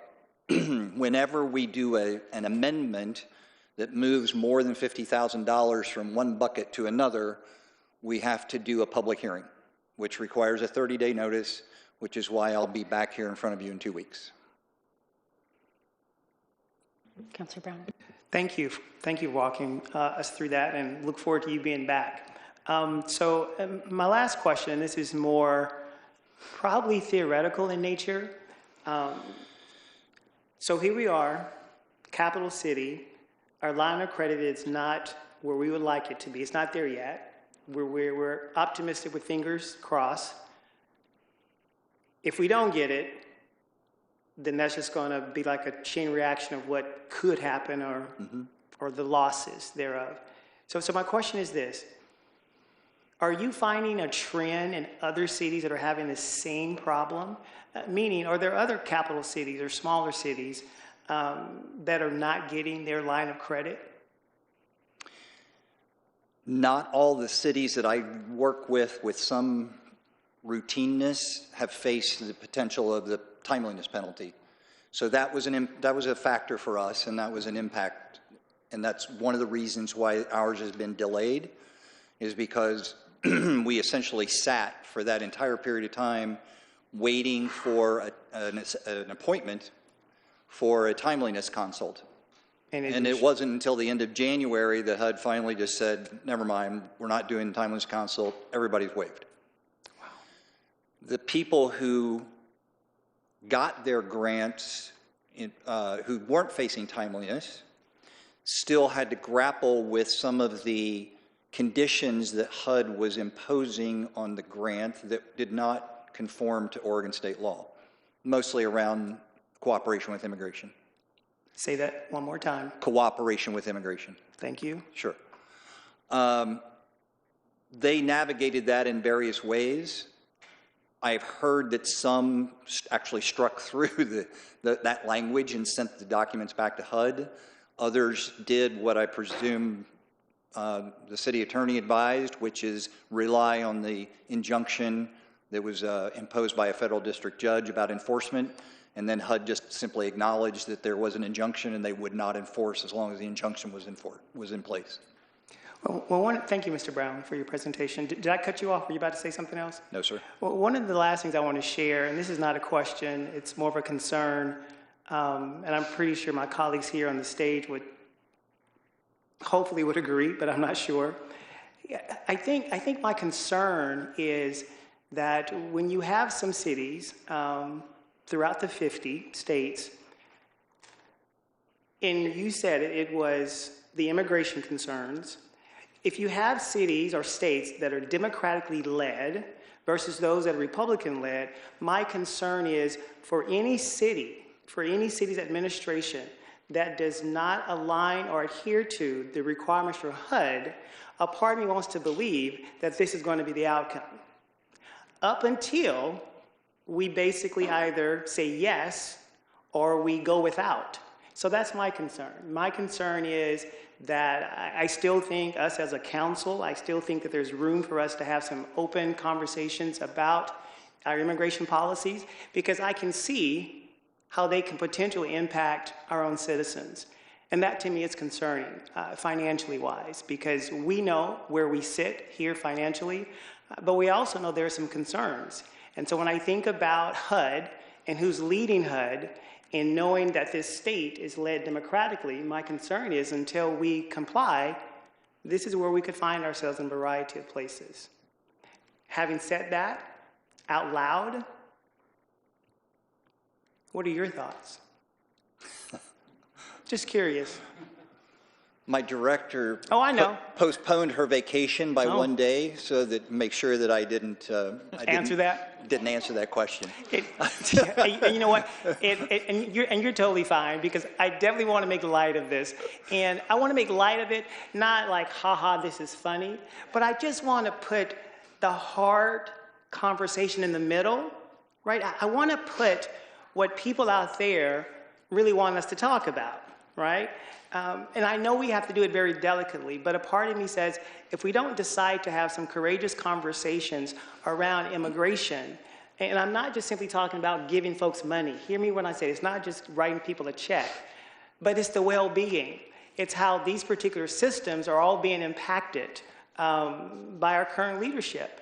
And so thank you, Mr. Brown, for sharing this with us. I look forward to seeing you back in a couple weeks. I wish I didn't have to see you in a couple weeks, but thank you in advance for all your work. Thank you. It's actually a positive in 2 weeks.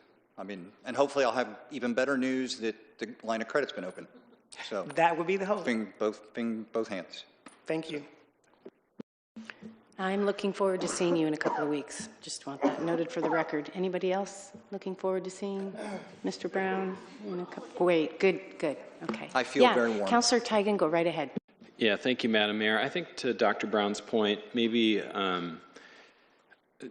this question is actually directed toward our city attorney. In terms of the city attorney staff, how about whoever decides to field this? I do think it's a good time to let the public know or make sure the public understands that we were faced with restrictions on these grants from the federal government for both cooperation with immigration officers or the conflicting laws between the sanctuary laws and the federal government's approach, and also about DEI policies. And at some point we faced a choice about how to go about that. I think we entered a multi-district litigation in that in order to make sure that our interests were protected. Is that correct? Yes, we have joined that litigation. Okay, so I just want to clear up Mr. Brown's statement that we didn't rely on an injunction. We were a party to the lawsuit that created the injunction to make sure that we were able to receive those grant dollars. Is that correct? There's actually a couple different things going on. There's the city and the housing authority are involved in two different joint litigations with different jurisdictions concerning those different conditions. So we've actively been involved in that. In addition, there are existing litigation out there that resulted in injunctions that we're relying on. So it's all correct. Okay, very good. Thank you. Thank you for clarification. Anyone else? Mr. Brown, thank you very much. All right, we're moving on then to Councillor Nishioka, the pulled item. Did you want to? I believe you make the motion on that. I sure did. I would like to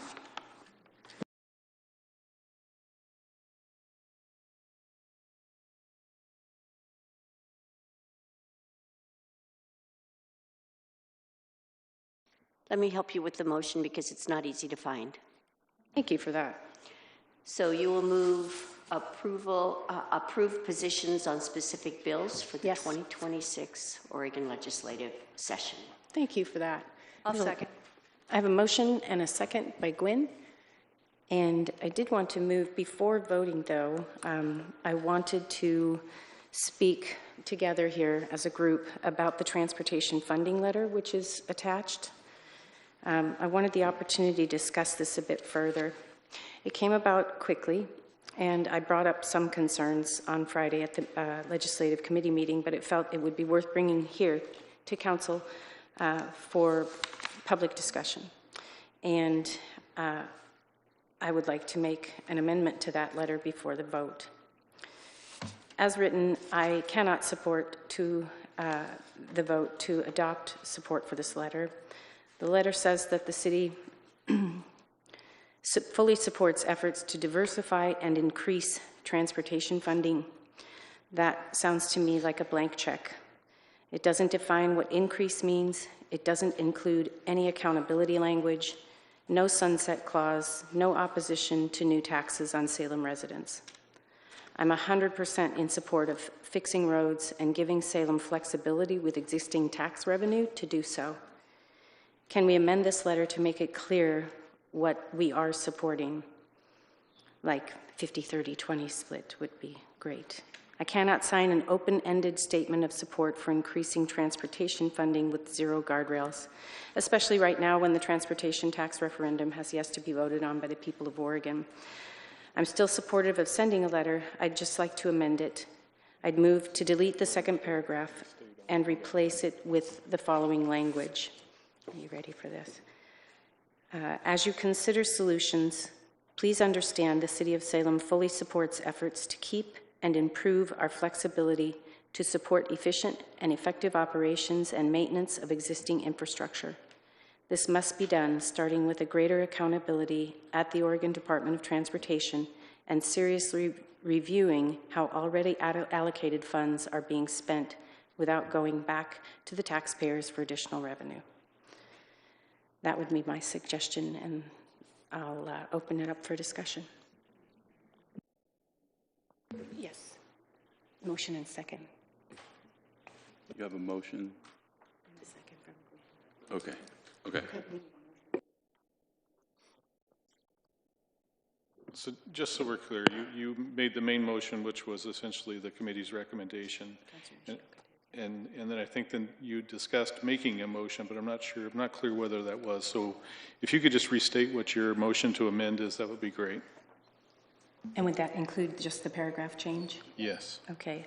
I would move, I You move. refer to which paragraph you're referring to. Yeah, I move to remove the second paragraph of the existing letter and replace it with the following.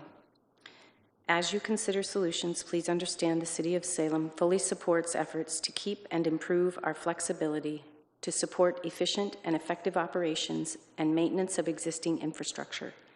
This must be done starting with greater accountability at the Oregon Department of Transportation and seriously reviewing how already allocated funds are being spent without going back to the taxpayers for additional revenue.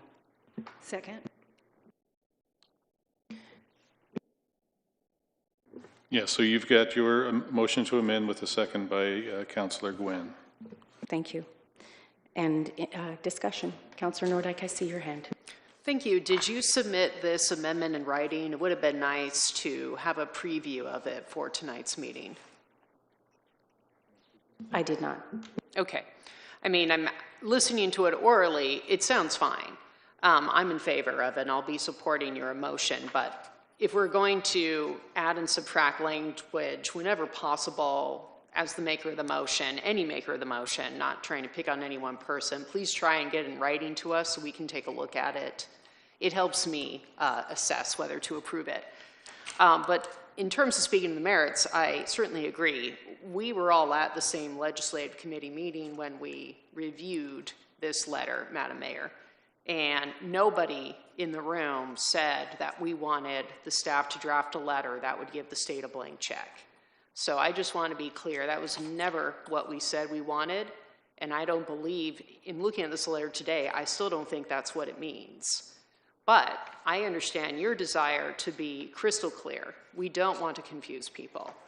And I think your language is an improvement upon the original draft that takes into account the concern about raising taxes, a very valid one in this circumstance. So, number one, I want to reiterate I'm supportive of your amendment. But number two, no one on legislative committee expressed interest in writing a blank check or giving an open-ended ask for transportation funding. That was not the intention, and I don't think the staff intended it when they drafted it either. So this is an improvement, but I also want to be clear where we began in writing this letter in the first place. So I look forward to supporting your amendment. Thank you. Well, and I would just want to say thank you, Councillor Nordyke, for that. To your points, I agree. Also, my apologies for not sending this in writing. Had time over the weekend to review the letter in depth. Things move quickly in the short session, and things come at the legislative committee without a lot of warning. So it just took me a little bit of time to process, and that's why I made these suggestions. Councillor Nishioka. Thank you. I just want to make sure I'm understanding. I believe it's the second paragraph on page 2 of the draft letter that's with these. Right here.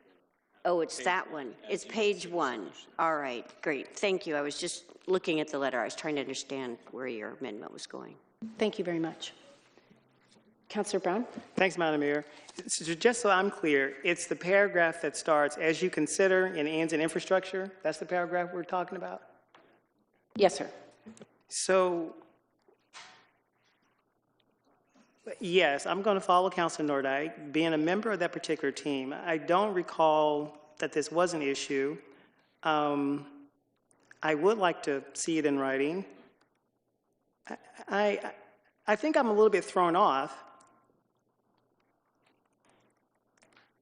Yes, I'm completely thrown off by this. And so, no, I will not be supporting it. Councillor Varney. Thank you very much. Could you reread the portion about greater accountability for ODOT? And the reason I'm asking is, isn't there, I'm trying to remember, wasn't that part of the bill passed so that demand for increased accountability for ODOT is already in effect right now?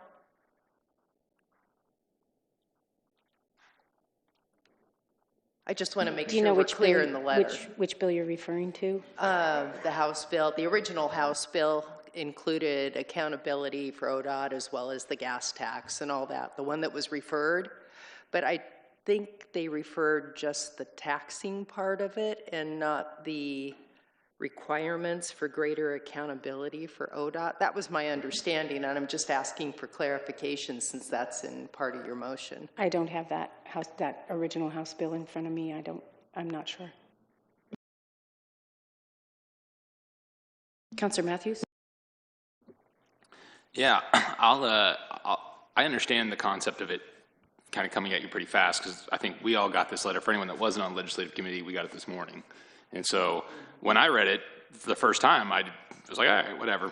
But honestly, now that you've kind of brought this forward, I do see the part where you're talking about with the increased transportation funding and how it doesn't put any of those guardrails. And so I can support the motion. It wasn't something I initially picked off to me when I first read it, but as you kind of pointed out here, I do see where that was something that even I missed just by skimming through it and reading it this morning. So yeah, things come at you fast, and so I get not being able to respond super quick like that. Thank you. Councillor Tigan. Yeah, thank you. I'm working through it in real time as well. I think I understand the overall concept of your motion. I mean, I do think as we get into our budget committee season, we do need more funding at the citywide level, and we get funding from the Department of Transportation and through those revenues in order to maintain our infrastructure. What I'm hearing you say in your amendment to this part is, rather than sort of just a blanket increase to transportation funding across the state, you'd like them to work within the amount that they have and direct enough of it to cities like Salem and including Salem in order to be able to meet our responsibilities, which is something I would agree with. I don't think that the transportation funding is going to get increased in this session. And so I think it is a good opportunity to remind folks that local organizations like ours and the counties bear a significant brunt of the woes of the transportation funding mechanism. So I'll be supporting your amendment. Thank you, sir. Councillor Vang. Thank you. Like Councillor Tigan, I'm also processing your amendment in real time. And can you reread your amended language one more time? I heard it the first time, but I was still kind of processing it, so if you can reread it again. Thank you, Councillor Vang. I appreciate the opportunity, and Councillor Varney, you asked for the same, so thank you. It says, as you consider solutions, please understand the City of Salem fully supports efforts to keep and improve our flexibility to support efficient and effective operations and maintenance of existing infrastructure. This must be done starting with the greater accountability at the Oregon Department of Transportation and seriously reviewing how already allocated funds are being spent without going back to the taxpayers for additional revenue.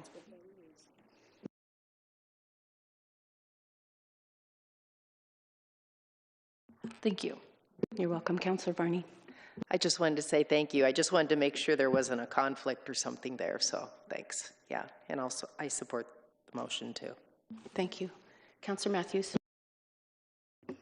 You know, I'll point out too, one thing I think this letter does a good job, and Councillor Tigan kind of mentioned it, is it really highlights the fact that most of the road miles in Oregon are under local control.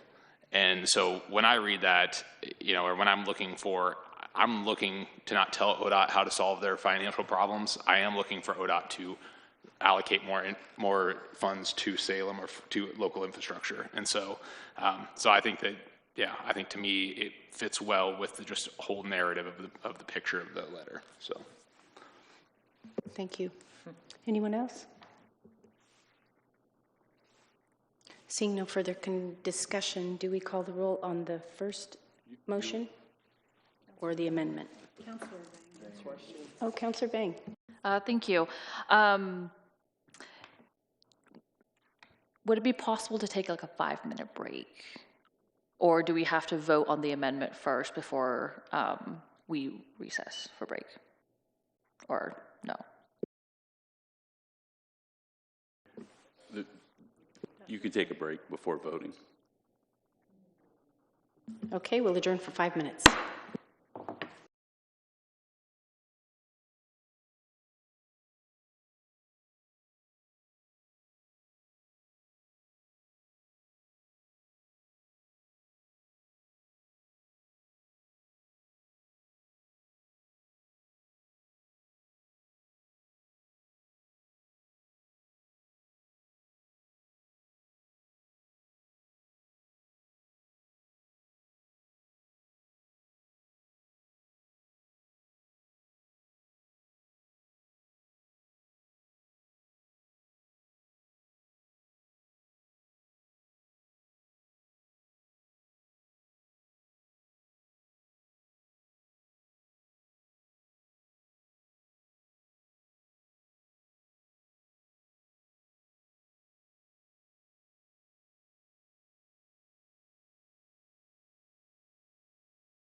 Call this meeting back to order, if we could.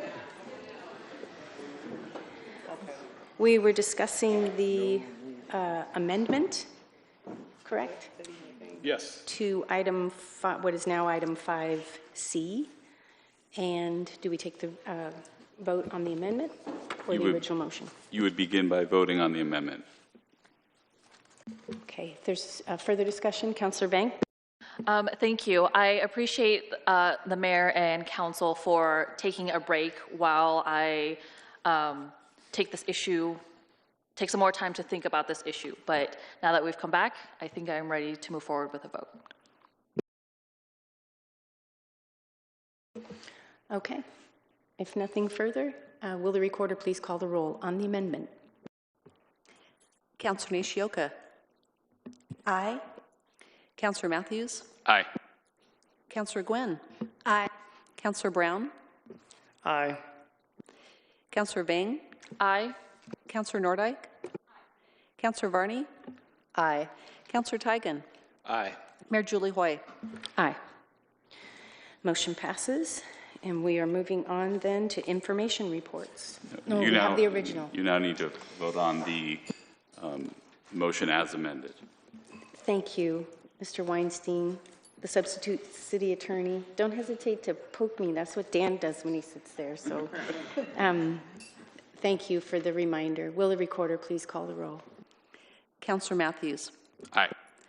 Councillor Gwen. Aye. Councillor Brown. Aye. Councillor Vang. Aye. Councillor Nordyke. Aye. Councillor Varney. Aye. Councillor Tigan. Aye. Councillor Nishioka. Aye. Mayor Julie Hoy. Aye. That motion passes. And now we are moving on to the information reports. I'll read them one at a time. If anybody has a question, don't hesitate to stop me. Item 6A is the update on the pending deep drawdown of Detroit Reservoir proposed this fall and the status of city resiliency measures. Councillor Tigan, go ahead. Yeah, thank you. I'd like to ask staff about a point in the motion, or in the information report. Here comes Director Martin.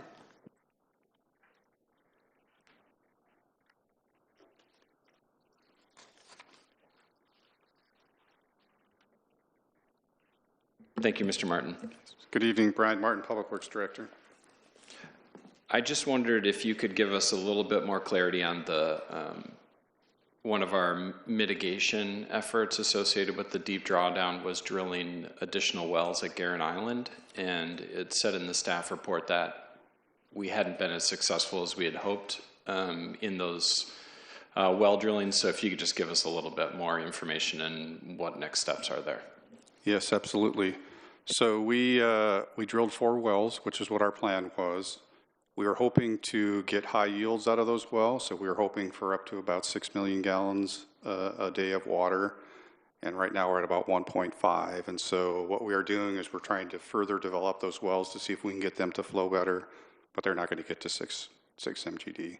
We're hoping 2.5. So that was something that didn't go so well, although it's still 1.5 million, 2.5 million gallons of water is still significant for us, but we were hoping that we could get enough there that Kaiser could be a backup and not necessarily a main option. So the less we get there means the more we have to rely on Kaiser to help support the flows we'll need. Yes, Councillor Tigan. Do you think that is structural? Is it seasonal? I remember the wells being not very deep, and so maybe more connected to the actual stream flow itself. Like, is that correct, or do you expect a seasonal difference? We're not expecting a seasonal difference just because of the connection to the river. What we have out there is we have groundwater wells out there now. We have one large well that produces about 3 million gallons a day, but that's a large collector well, and I think some that were on the tour got to see how that worked. We also have several vertical wells that produce anywhere from 0.5 million gallons a day up to 1.6 million gallons a day.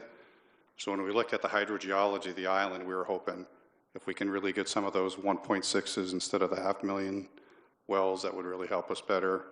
We drilled the wells and they didn't produce as much as we had hoped. So I think the peak one right now is about 700,000 gallons a day. We got a couple at 0.5 million gallons a day. So this week we're actually mobilizing a crew out there to do some advanced development. So they're going to inject air down the wells, trying to move the fines around, do some cleaning, re-inject air, hopefully opening up those gravels and removing some of the fines so that we can actually get more flows into the wells. Okay, very good. Can I ask a follow-up? One of the things as I was reading through the report, which I really appreciated the level of detail, it definitely seems that the Corps is coming our way in some ways. They're walking towards us, especially in, limiting the number of days to something like 2 weeks or something like that. I am concerned about a moment at which we understand, let's say that whatever mitigation measures we have put in place aren't meeting our targets or somehow insufficient.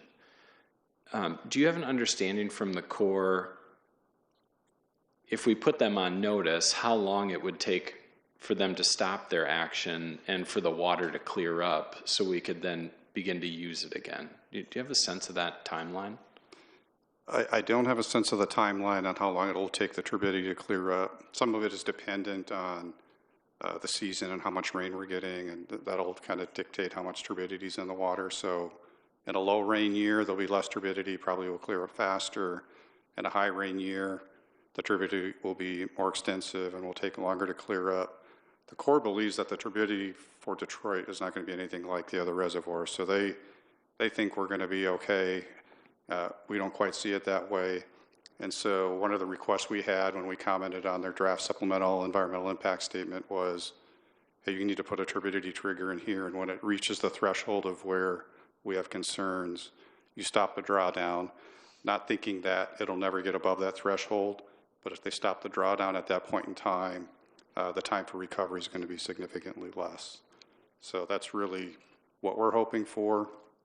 When we met with them last summer, they indicated they were going to look at doing something like that, but they did not get into that detail in the draft EIS, and that's why it was important for us to say we really want to see that in there so we can hold you to it and you're accountable for it versus, yeah, we're going to do it verbally and people change. Yeah. You just never know what happens if you get it in writing. We would feel much more secure with it. And really what we're looking at is if they could stop the drawdown at that turbidity level, that helps us to where we'll have to use some of these other options, which also helps us in the long term for future growth. So, we know with what we've done with our links or our interties with Kaiser, we're going to be able to meet the demand this winter, but we have to also think about the future. And so that's why that was important to us. I would just comment that I really appreciate the staff's forethought to setting a turbidity trigger that is low enough that it's not skating to the point of no return, and it's going to take 2 weeks for the water to get to a place where we can use it again for the public, and that our trigger that we're asking for is much lower than that. So thank you. Great point. Councillor Matthews. So I'm by no means an expert in well drilling or anything well related, but I know that in other circumstances I've been in with well drilling, sometimes there's an initial aquifer and then a secondary aquifer that's lower that oftentimes seems to produce larger quantities. Is that not a scenario here where there's possibly a second aquifer down lower that we could go to? Because I know these were like 30-foot wells. These were not deep wells initially. Yeah, they're a little bit deeper than that. I'm going to ask Jason Poley to come up. I think he could answer that question better than I could. I think the upper aquifer is better, but okay, he may have more information than I have.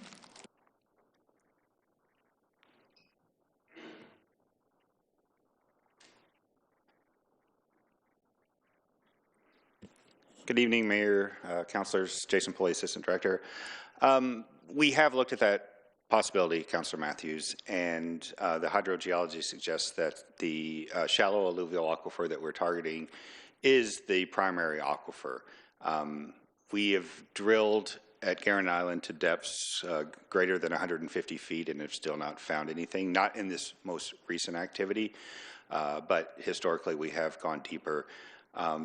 We believe that the aquifer that we're targeting is the most productive aquifer, and as Director Martin pointed out, we do believe that it's just a matter of developing these wells a little bit more. Like he said, I don't think we're going to get to the 6 million gallons that we had originally anticipated, but we do believe that we're going to get a significant amount of increase in yield from this advanced development technique. So the idea that we could go down deeper and find an abundant source of water is just not a likely scenario at Guerin Island.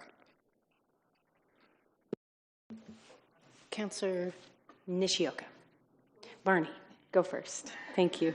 Well, this is a really quick just clarification. Do we have 4 or 5 wells up there? Because I was up there when the original one was being put together years ago, the big, large collector well. And so I didn't know if we'd added 4 or if that one was being included. So let's do the math, right? So we had originally 2 vertical wells that were drilled at Guerin Island back in the 80s. The most recent well we drilled before this activity was a collector well. So a collector well is a large 20-foot diameter hole that's dug in the ground, and we put horizontal collector arms out, right? So that's the one that you're thinking of. This latest activity that we've pursued is 4 additional vertical groundwater wells in the vicinity of those 2 existing vertical wells. So that would be, let's do the math, 7 now, I think. Great. Councillor Nishioka. Thank you. This question may be a little bit sort of off mark. I am very happy that we declared the emergency and that we have added these additional wells, and even though they may not be as full as we had hoped, I think they're still going to be benefiting us. With our very low snow this year, I'm even wondering how this may impact the storage, the usage, and if you're looking at the fact that we may not have the same amount of water flowing and how that may impact the drawdown, whether it may help it or not help it, I don't know. I'm just wondering if there's been any speculation on that. So the concern that we have from the lack of snowpack and the, take today out of consideration the lack of rain that we've had for the last couple of months, is that Detroit Reservoir is about 25 feet below where it should be at this time of year. That's going to impact us during the summer months. What it means for the drawdown is if the reservoir doesn't fill to normal levels, and the Corps initiates the drawdown in the fall, they will just be starting from a lower level and still going to the same elevation.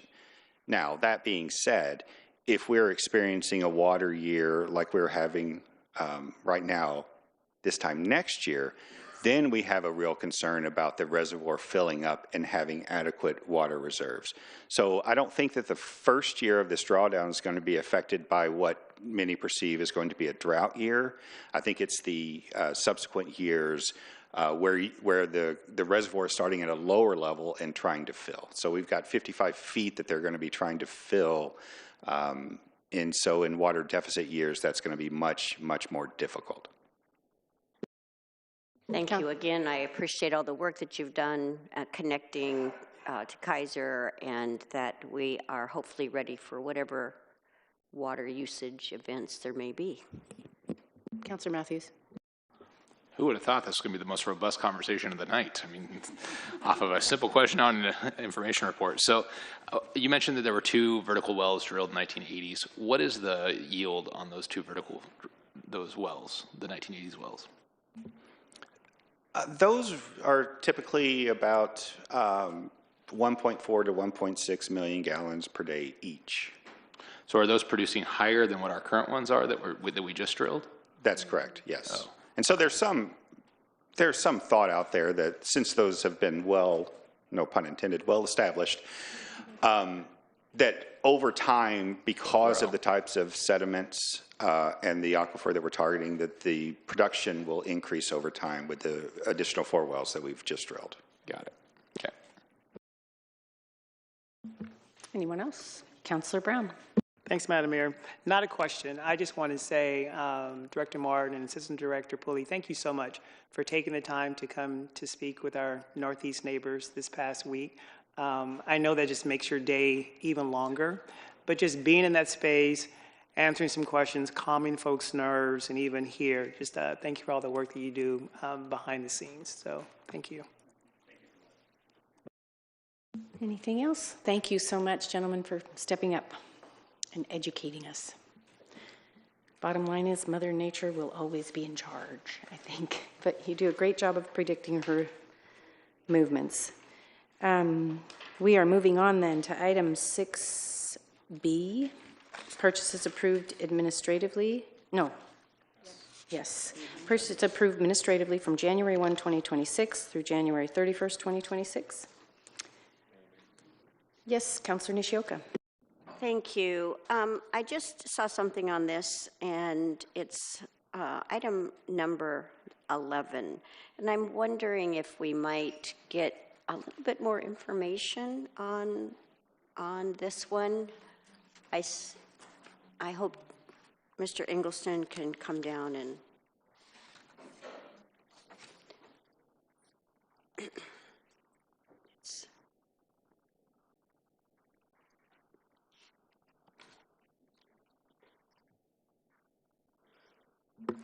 Good evening, Josh Eggleston, Chief Financial Officer. Are you referring to the industrial maintenance and cleaning?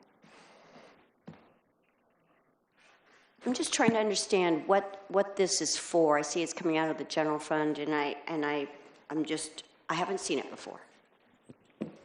I think what this is referring to, and I can come back with more information to confirm, is the expansion to the homeless service team and the additional cleanup that was approved through that with contracted services.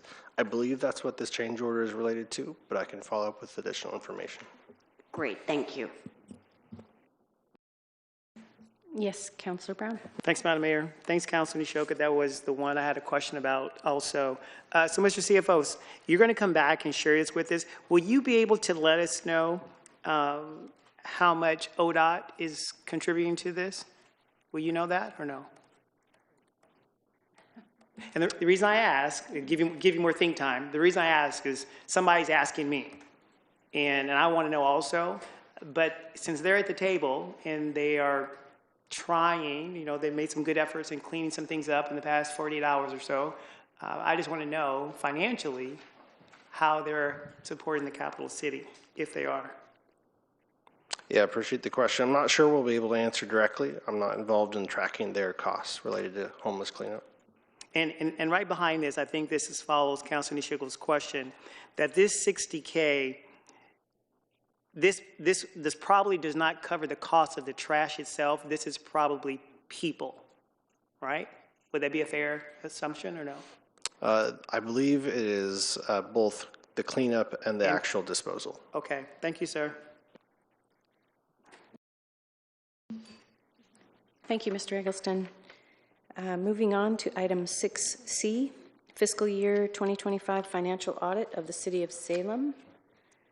And congratulations, Mr. Eggleston, to you and your team. Clear audit.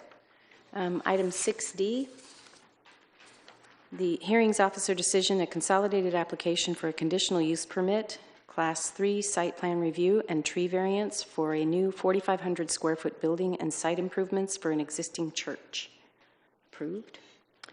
Item 6E, fiscal year 2025 Urban Renewal Agency annual financial report as submitted by the Urban Renewal Agency Board. 6F, initial damage assessment of the City of Salem infrastructure and costs incurred from the December 2025 storm event. And that concludes our information reports. We're moving on. We have no ordinances, no first readings, and we're on to second readings to the City Recorder. Thank you. Ordinance Bill number 326, an ordinance vacating a right-of-way in the vicinity of Landaggard Drive Northwest, north of Orchard Heights Road Northwest. Councillor Gwynn. Aye. Councillor Brown. Aye. Councillor Vang. Aye. Councillor Nordyke. She's left. Oh, sorry. Councillor Barney. Aye. Councillor Tigan. Aye.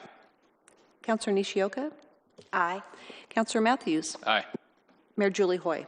Aye. Motion passes. Moving on to item 7.2B.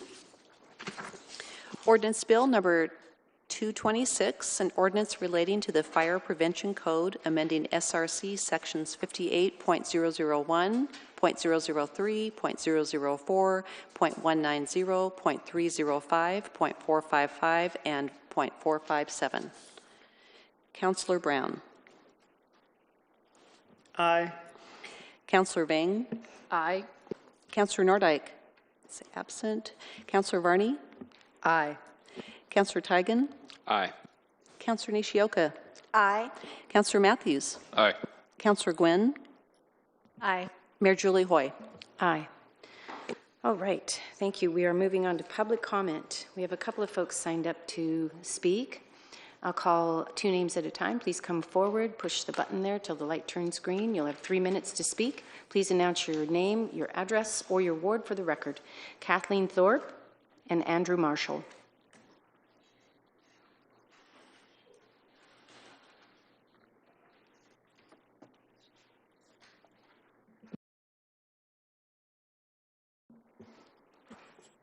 Hi, good evening. Thank you for staying up so late.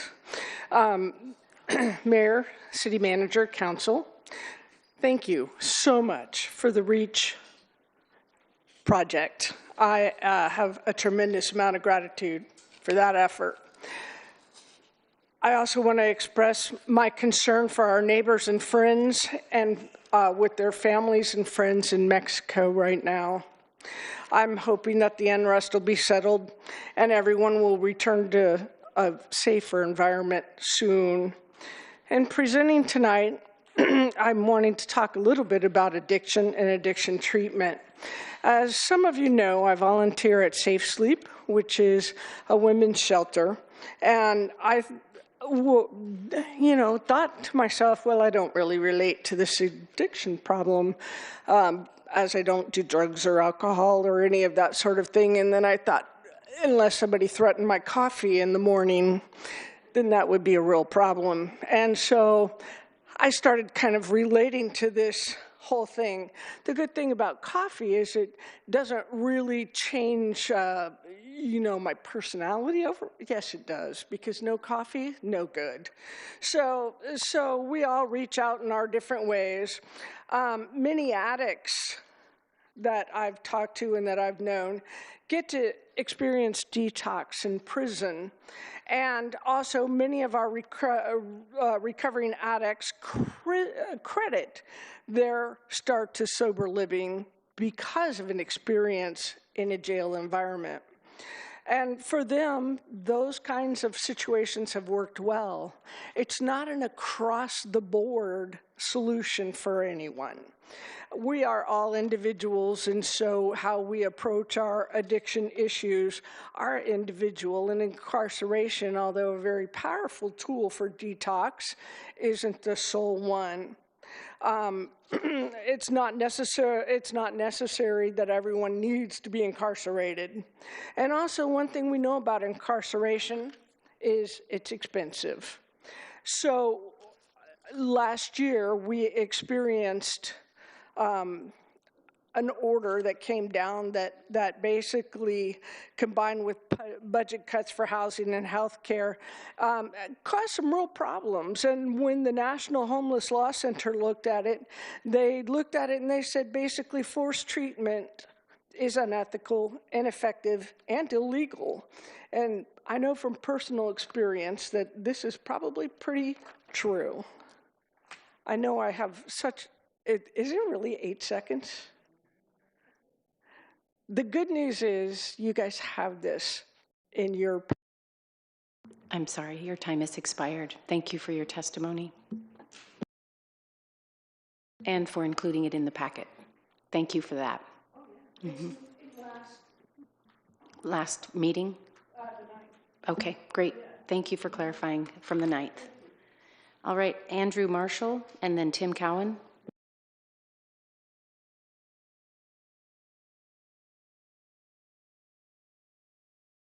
Just hit that button there until the green light and say your name, your ward, or your address for the record. Yes, my name is Andrew Marshall. My address is 1038 Northwest Fernwood in Salem. Mayor Hoy, members of the City Council, thank you for the opportunity to speak this evening. Again, my name is Andrew Marshall. I work in Salem at Mid-Willamette Valley Community Action Agency as Program Director of Adult Sheltering Services, which includes inclement weather response such as emergency warming centers. I'd just like to take a moment to share a little about what Community Action is doing as it relates to warming centers this year. So we are in warming season, as we call it, which runs from November 1st to March 31st. When temperatures drop to 32 degrees or below during this time, Community Action activates emergency inclement weather shelters across the region. Funding for this work comes primarily from state grants with additional financial support from the City of Salem. Here in Salem, we partner with First Presbyterian Church on Chemeketa Street to operate a low-barrier, pet-friendly shelter offering up to 97 bed spaces. These shelters provide critical protection for individuals experiencing unsheltered homelessness, putting compassion in motion when it's needed most. Emergency warming centers serve as the first line of aid for our neighbors experiencing homelessness during weather events. Warming centers provide a warm, safe place to retreat from the cold. Guests are offered warm food and hot beverages, and they receive a pillow, blanket, and a soft mat on which to sleep. Our warming centers are staffed by a combination of community action staff and volunteers, providing a compassionate connection that goes beyond a meal and a bed. In the past, we have primarily relied on paid employees to staff the warming centers, but this year we are relying more heavily on volunteers to stretch resources and continue to maintain the same level of service. Transportation to the warming center in Salem is provided by chariots for free on nights that warming centers are activated. Additionally, Community Action provides transportation from the Arches Day Center at 615 Commercial Street to the warming center and then back to the day center again in the morning. Last warming season, we served 507 unique individuals over the course of 34 nights for a total of 2,215 bed nights. You may recall the long stretch of cold last winter that seemed to go on and on.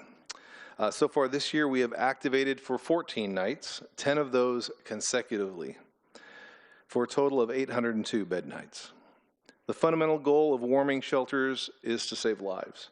It is through partnerships within the community, governments, agencies, service providers, businesses, and concerned and compassionate individuals that this is possible. In particular, Community Action has a long-standing and productive relationship with the City of Salem to meet the needs of... Thank you. Your time has expired. I heard that, of which you are very grateful. Thank you so much. Okay, moving on to Tim Cowan and then Jackie Roche.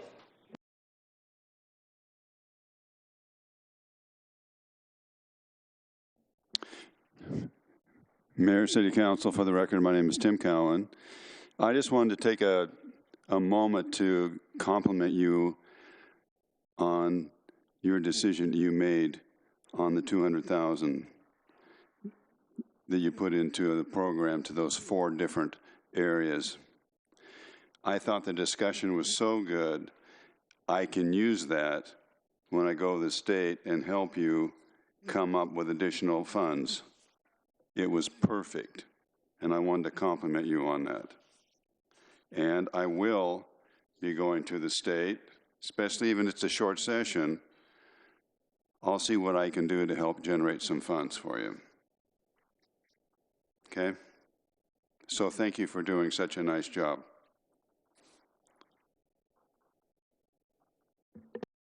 Thank you for your testimony. Jackie Roche.